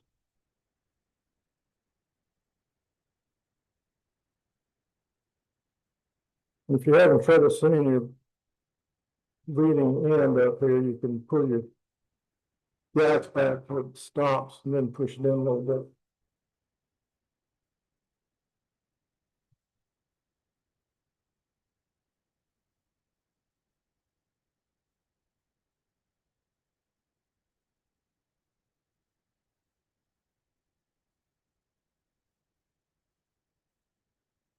As I get up to the flute, I usually start closing the flute and really just kind of go into a scraping cut on the tube.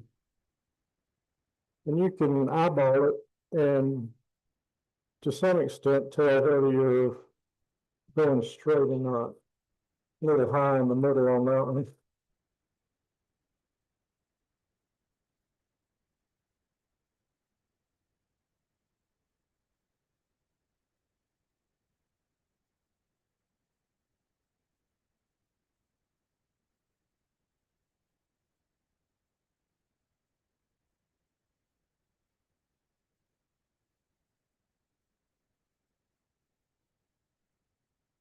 Peyton, what did you say, those of us that don't have that jaw, how did you get it in there? You can start between centers and do the wings first. And then once you get the wings, you can define the outside of this tube and pull those the outside in a jaw, and then you can drill a hole in it. Or you can drill a little hole and turn the inside, but you always have the problem with the back of the chuck back there. Plus, if you notice unless you build one out of square stock. Got some complaints out of peanut gallery back there. Okay. If you build it out of square stock, you don't really have that problem, except hitting the back of the chuck with your drill. Let's see, I'm sorry, y'all. Give me just some. There you Is that no better? go. Yeah. I think we had a tall turn on these at some point in the past. Okay. But when you think about wherever you want to be, you can stop and look. And where I like to turn the wings to is start getting into the pith just a little bit. So the pith will show all the way up to the tube. But you're using a branch, you're never going to get it equal. I've just about cut all the pith off that side, and I'm just getting the top off there. And you can also get your little straight edge. Once you get your tube down past the outside of the branch, you can put a straight edge, and I can see I'm really high on my back end here and a little lumpy in the middle, a little high right on the edge. We haven't cleaned that up yet. And I like to change my tool rest and get it kind of at an angle here. And when you start wanting to clean things up, like those outer edges, really need a delicate touch. And the faster the speed, the better. And with a fast speed, you have to remember you're cutting a lot more than you think you are. But you can drop your bow gouge, and you can either do a shearing scrape, or a shearing cut. But just do it really gently. You can use this as a finishing cut at the end, and it helps to sharpen your blade or sharpen your tool one last time.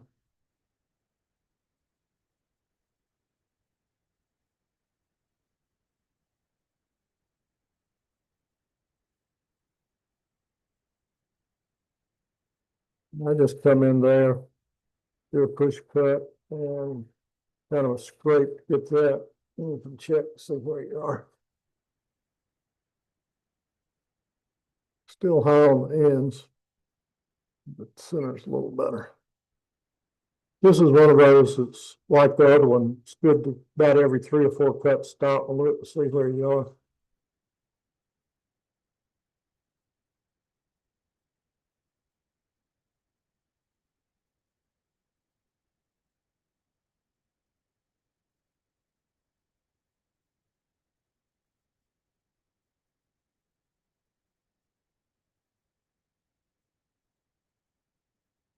Okay, it's getting pretty close. I'm not going to say one more cut. Just put it a little closer. And another thing we'll find is, since you're cutting so fast, you don't think you're cutting much, you'll overcut, and then you'll have to cut the middle down. And somewhere you have to decide that's good enough, and I'm going to stop. And that's about where I am now. I'm a little bit low right there. But again, I'll show you how to clean that up with sanding. Next thing you want to do is get this thing tubed down, cleaned up, and get it good and parallel to your wing surface there.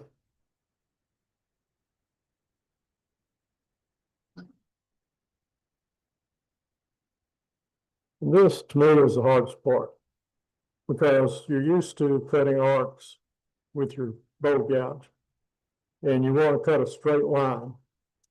And this is really more of just pushing it along a straight line like that instead of, arcing it like that.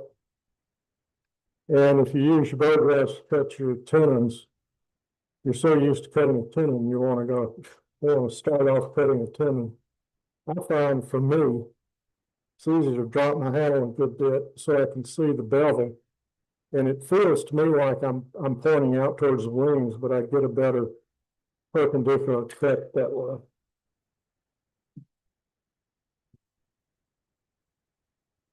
Once you get started, you can raise your handle and make a little more conventional cut.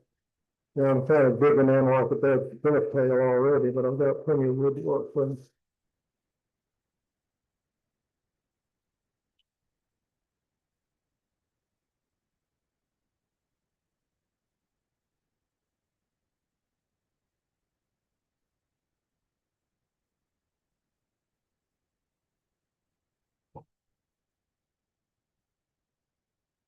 And I would resist temptation to try to use a scraping cut on this, because if you're using a dry wood, I think just about every other time I've tried it, it's blown up on me. It's just something about, because you're turning mostly in grain. It's not just a little in grain coming by every once in a while. It's mostly in grain. Just a little side grain on the side there.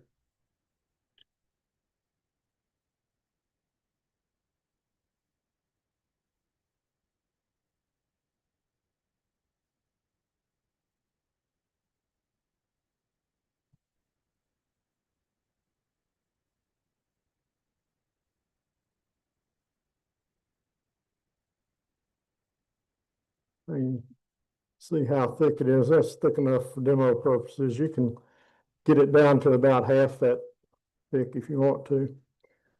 But you've got a pretty good grain pattern on here. I like to use highly figured wood, and your evergreens have nice grain patterns to them, especially if you use crotch or have knots or stuff coming out of it. But that's almost good enough.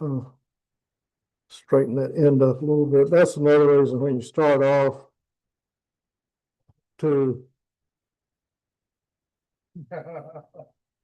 oh, I said I wasn't gonna say that. I'm just doing it a little more.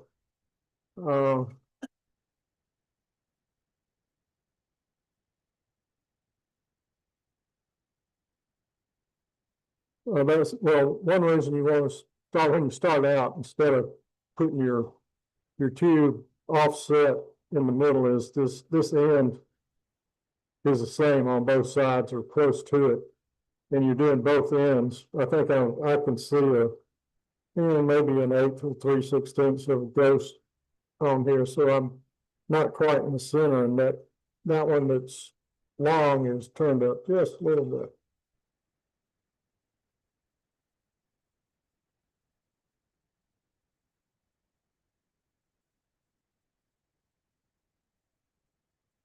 That's gonna be good enough, whatever it is. Yeah, that's better.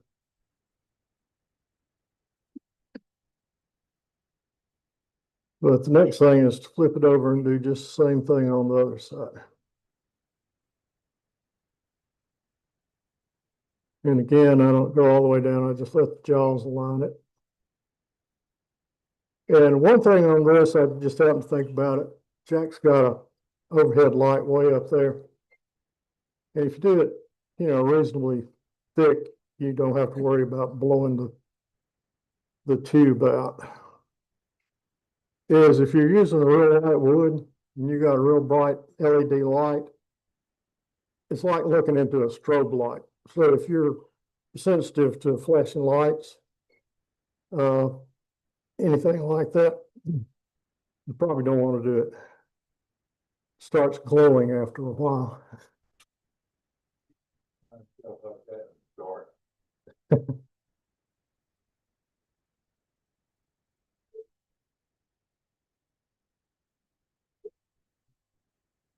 But again, turn whatever speed you're comfortable with. Once you get to using small stuff like this, you tend to be more comfortable at high speeds. I'm at 1800.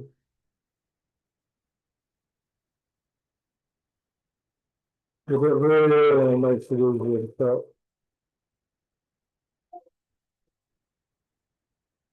Is that a question? No.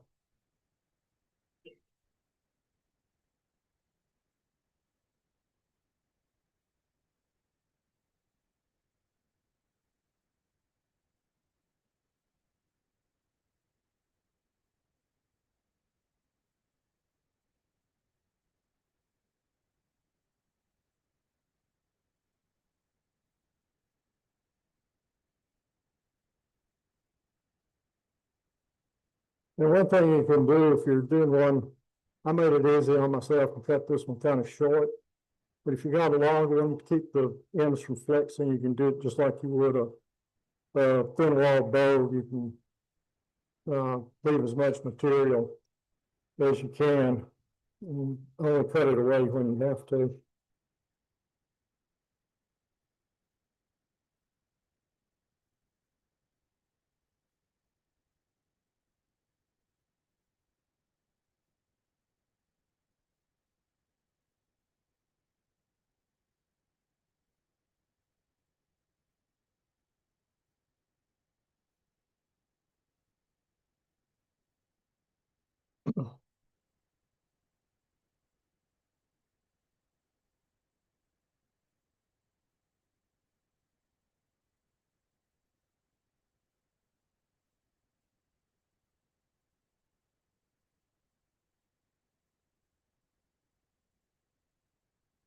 Let's see how straight we are. Well, hell, I can tell by looking at them. You tend to go in more than you go straight, so these ends tend to be a little high. I'll cut these down while I've got a little more mass there to keep it steady. Also helps on this one to move the tool rest periodically to get a little closer.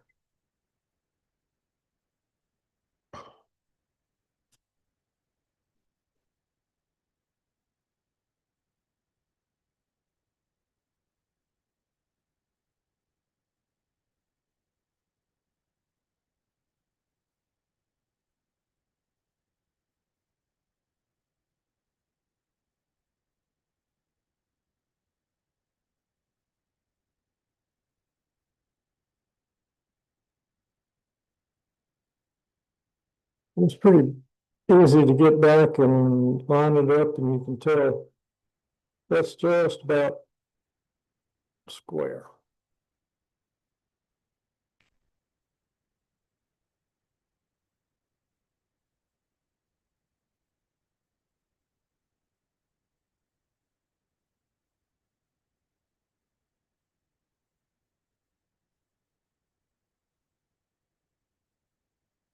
A little high in the middle.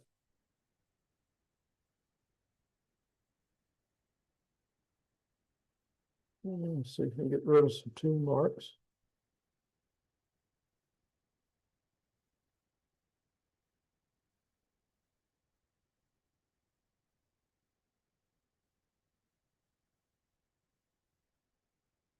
Now, the real tricky part is to get this wall to match up to the other wall.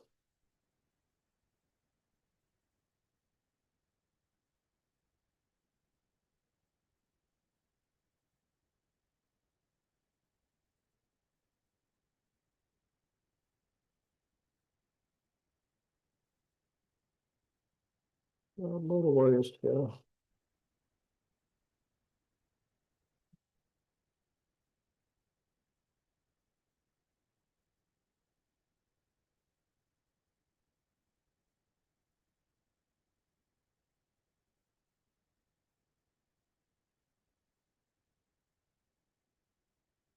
That's pretty close. Got a little lip right there.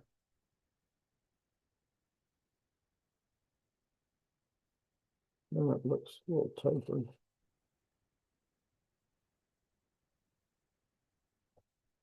Sharpen your bow guide really sharp and get a really fine cut like that. Will make all the difference in the world sometimes. That's okay. Ends are just turned up a little bit. They're probably going to flex so much it'll be really hard. You can fix that in post-processing, as they say, with a sander. But you can see a dip in the middle just a little bit. But sanding this guy is a lot of fun.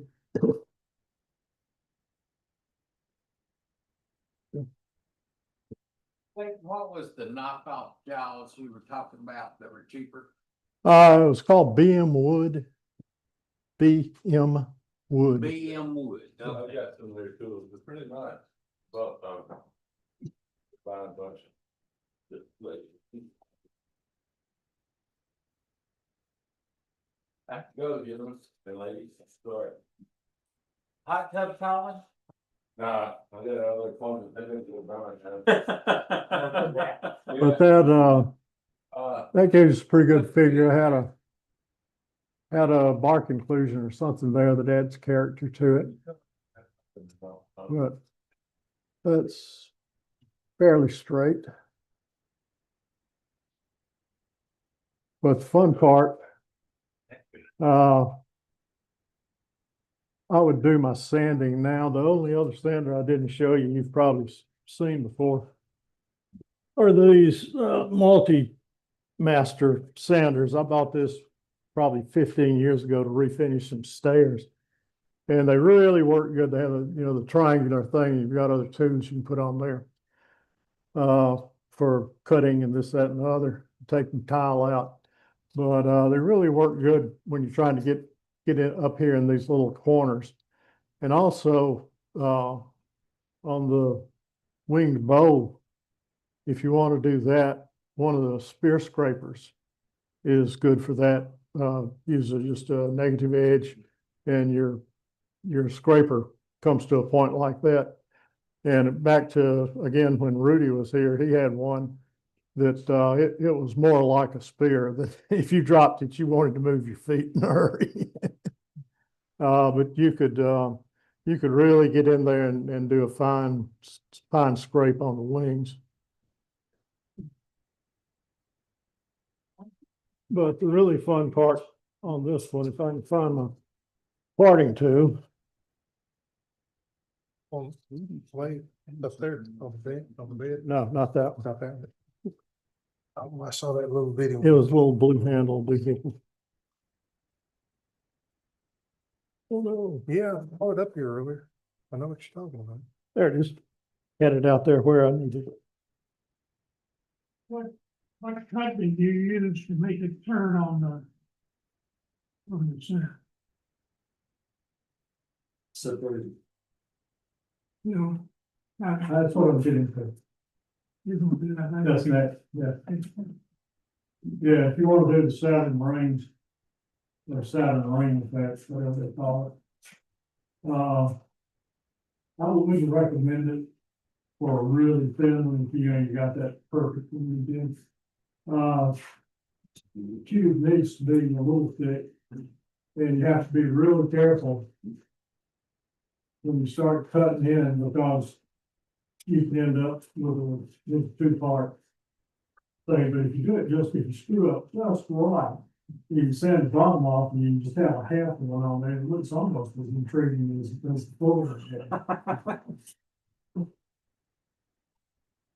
If you don't do it real careful, you can have more than two pieces. Yeah. I like to get this in just in fact, sometimes I go like to touch the piece.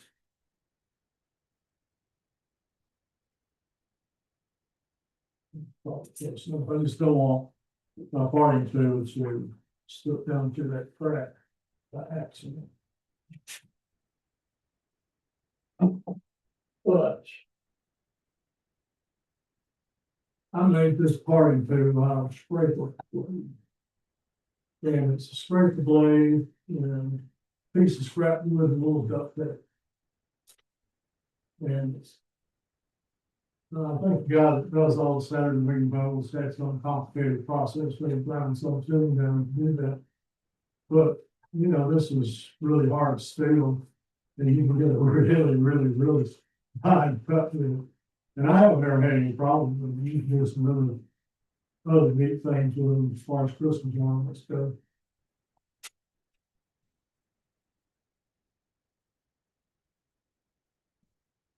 But you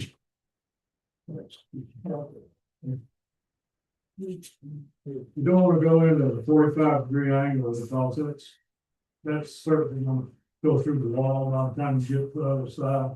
More likely. So I go maybe about 10 degrees off 45, maybe about 35. And this little blade is just going to slide down the tube so it goes in as far as you think it ought to.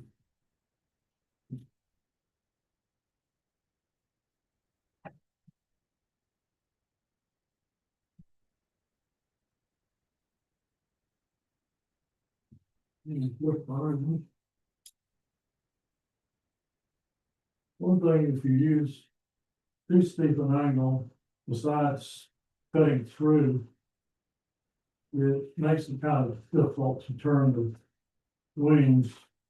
But if you make it the angle too obtuse, the wings won't fall off. And then there's a lot of play in the service.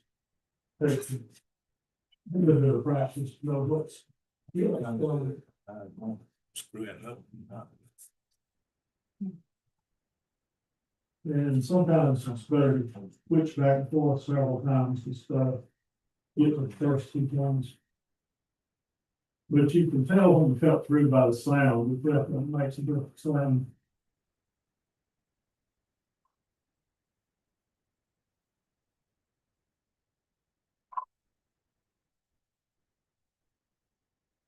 That's all it was. I didn't see it.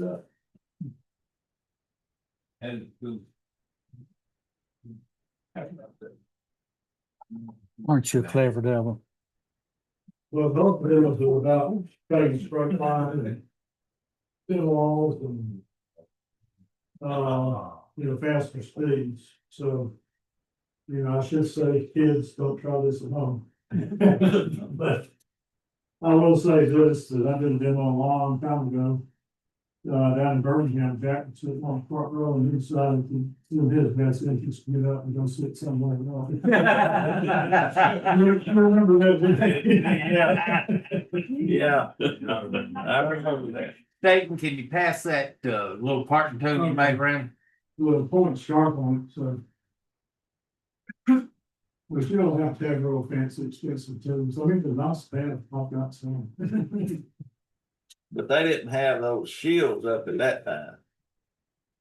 They didn't have the things up. Oh, yeah, you're just sitting You there. was just sitting there with you out in wide open places. That's why I decided I need to move.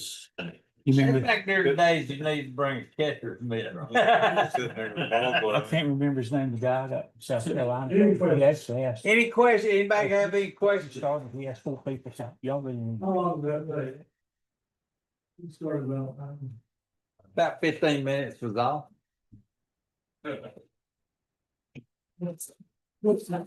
Thank you, Titan. Great demo. Great demo. What's your name, so? Yeah, It's like what these little drill pieces are right there. Yep. Take this back to Joey. Sure. Hey, Joey. Wherever from. Cameraman. We need to say, sign up, save for another one next year. Yeah, there you go. He'd probably be glad to. I'm gonna go get them two pieces. Okay. All right, we're gonna do the eternal challenge first. Heard someone volunteer for it. Sorry, this one's for club members only. Have to bring you back next month.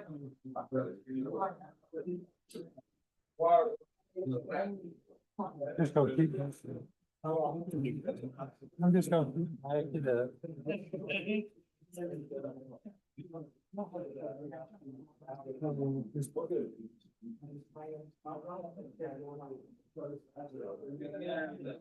Has everybody signed to register today?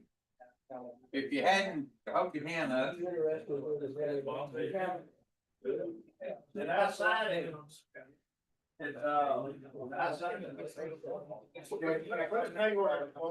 He usually signs way in. Like 35. Huh?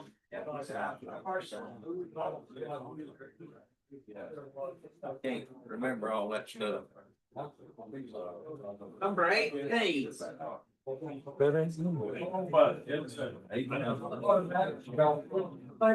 Buddy, he missed that. Yeah.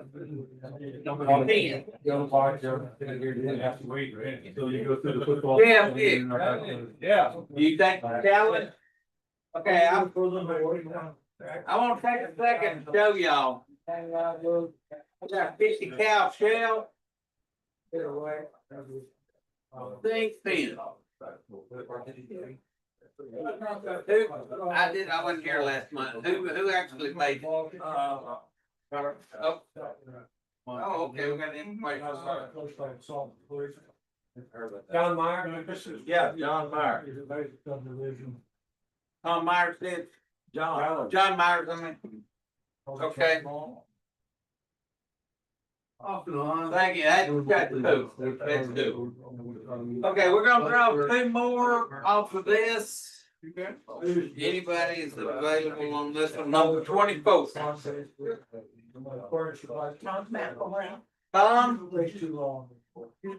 Tom McElrath. Yeah.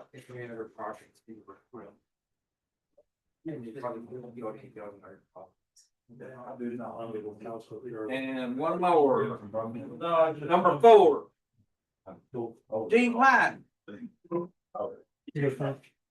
That was 2 $10 gift certificates to craft supply. Y'all use those gifts to do the gift card when you get them, and that's how they know to send us more. All right. Oh, my God. My hearing aid just got crazy. Joe,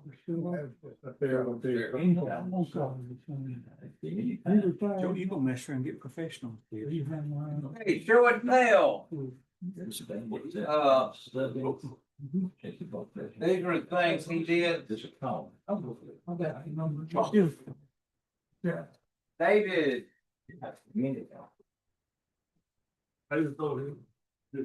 Yeah, you. Come on down.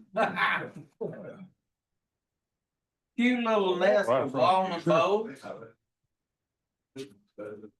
Yeah, I had some old, scrap walnut offcuts and, I made some big platters and I had some offcuts, and so I thought I'd just make, it looks like I used like an little bit pouring system, but I did, I just made the ones, it's kind of fun.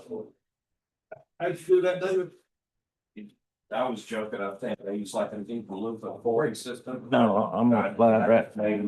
I just made one and then I measured the second one, and I measured the third one and just made some little, I like to make big things like this, but thought it'd be kind of fun with these too, so.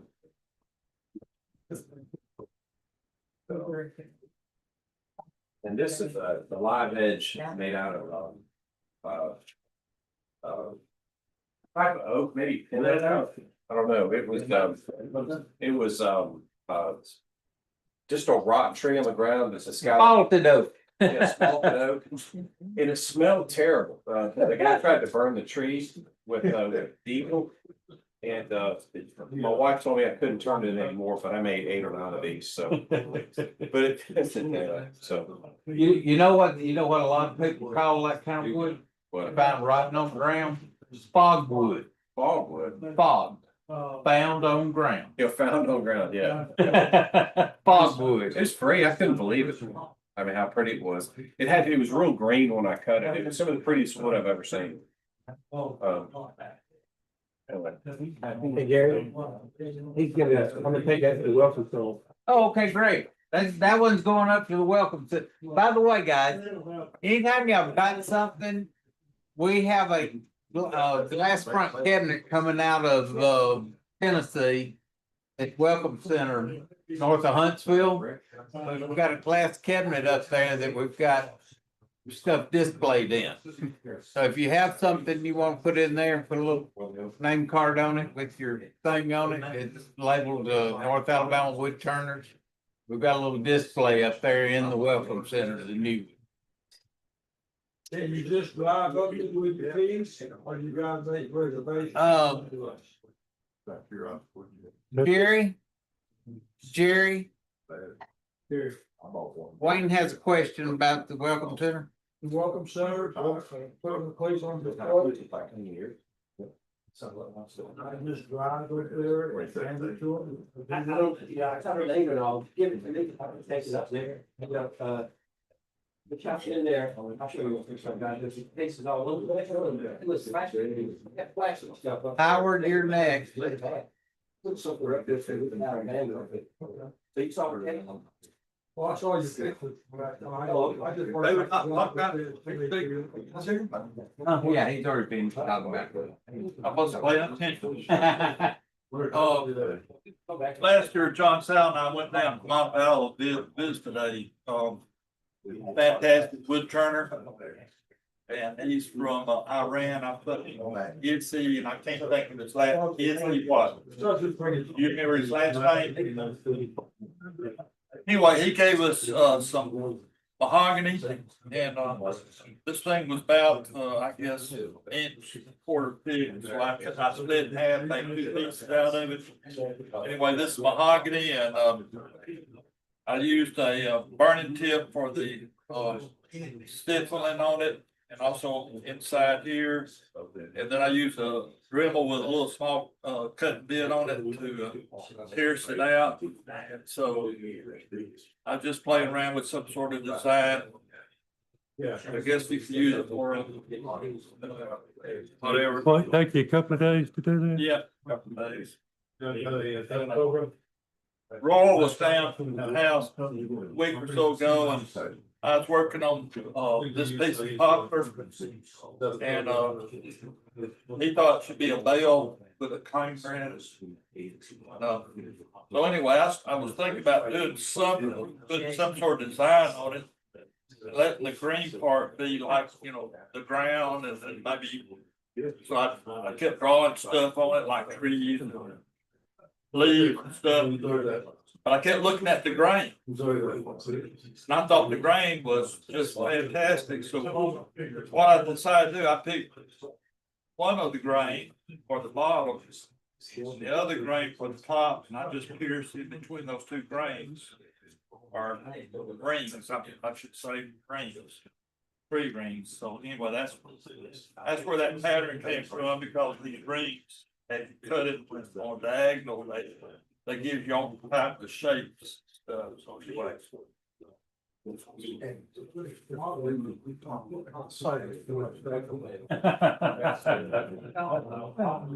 Jack Cow, you're next. What's that? The birdhouse. Well, Jerry, hey, I want y'all to look at this. Jack bought this at Harbor Freight. Well, He had to have bought it somewhere. well, I had it last. It just improved the lighting. Last month. This is the same thing that I had last month. I went up to Jerry's, Jerry Osmondson has been making these. They carried several of these to that auction that they had that made quite a bit of money. But anyway, I said it over here, somebody said it over here, I didn't, it was sitting over there. Jerry did, okay. You had it here and I hadn't seen it. Well, you wasn't here. I wasn't here last month. But I turned it, and Jerry, I turned it, stained it, Jerry sprayed it. And then Judy and my wife Sandra put the bling on it. So. Now, did you stuff that bird? What? Did you stuff, painted that bird? No. I didn't do that. I done the little bitty one inside. I done the little Now, bitty did one you inside. turn any eggs put in there? There's eggs in there. Yeah, did you turn them? No, I didn't shoot that bird laid them. That bird laid them eggs in there.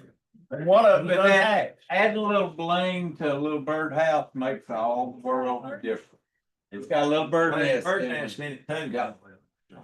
Okay, we got 4 Christmas ornaments over here. And got lights. There you are. I was looking for it.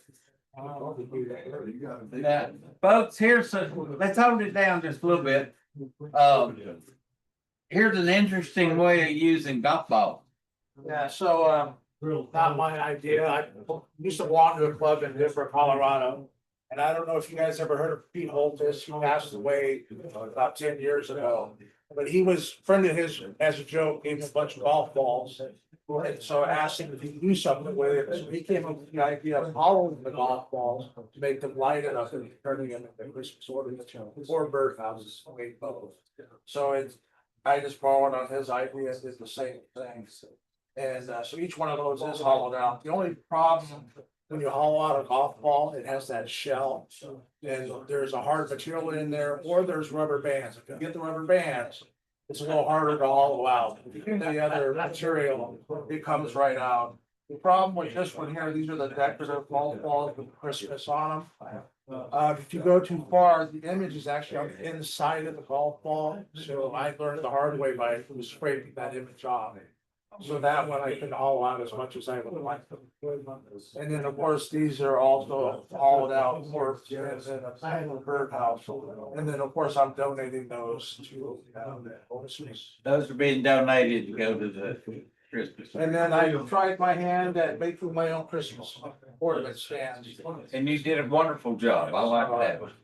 The only problem I had was bending the wire. I need a better way to be people on making that wire. Okay, we have a question. How do you hollow it out? How do you hollow it out? The golf balls? Yeah. Yeah, out of, MDF, I just kind of made a little chuck that I can screw on my thing and then I can mount it in there and squeeze it. And then I'll drill a 1/2 inch hole in there and then hollow out. So you made a little donut. Where you, both those together. Well, yeah, it's kind of, yeah, so what I do out MDF is basically 2 halves and then I kind of cut it so that it fits the golf ball and then squeeze them together. And then, it has a hole on one end that I can then drill into. Sort of like that spiked ball jig. Yeah, yeah. Demo.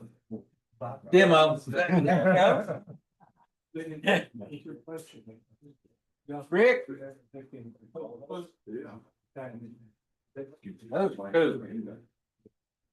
I talked to Howard the other day, I was at his house and he wanted me to bring some biscuit cutters. I thought to myself, now, I'm not quite the caliber turner of these guys, so I'm gonna bring some simple stuff that we that don't are not that dedicated can do. These little biscuit cutters, I teased Howard, I said, now, the reason I call them a biscuit cutter is if I called it a cookie cutter, it wouldn't bring as much money. There's a couple of them here, I think, that are, that's why she wanted some stacked. She uses them quite often, you can tell. But these are made out of Bradford pear. Good wood to work with. They're easy to do. When I put one of them, when I get the wood ready to put it in my lathe, I can't spend over 15 minutes on it. That's just about all the time that I'm going to do. These black walnut. I make different sizes. And it's just a fun project. A lot of people really like them. I did have a order one time. A lady wanted one 4.5 inches for a biscuit cutter. And I think I'd look to see this. That's a cat head. There you go. That's a big. There's a few little personal tree ornaments here that my wife helps me. She decorates and helps me what to do. So I've got a few of those here. And then this little project here comes in handy for those. My wife, we always host parties, so I put a mark on it, you put your name on your cup. They work out good. I've made a lot of them different shapes and sizes. And they're fairly easy to build too. Good job. Great job. What type of oil finish did you use on the biscuit cutters? Tried and true. Tried and true, okay. And for those of y'all that haven't seen the miniature birdhouses, Christmas birdhouse Christmas ornament, Jack pulled his the big Christmas ornaments out. So y'all come over and take a look at some of them. Like this one right here, it's so darn tiny that the whole thing is less than an eighth of an inch. Well, they got one over there even smaller. That's less than a 1/16 of an inch long. But straighten your glasses up and go with it. All right, anybody want raffle tickets? Raffle fun and. Get that out. Anybody else do raffle tickets? Let me get over that directly. Yeah, we're through that. Well, I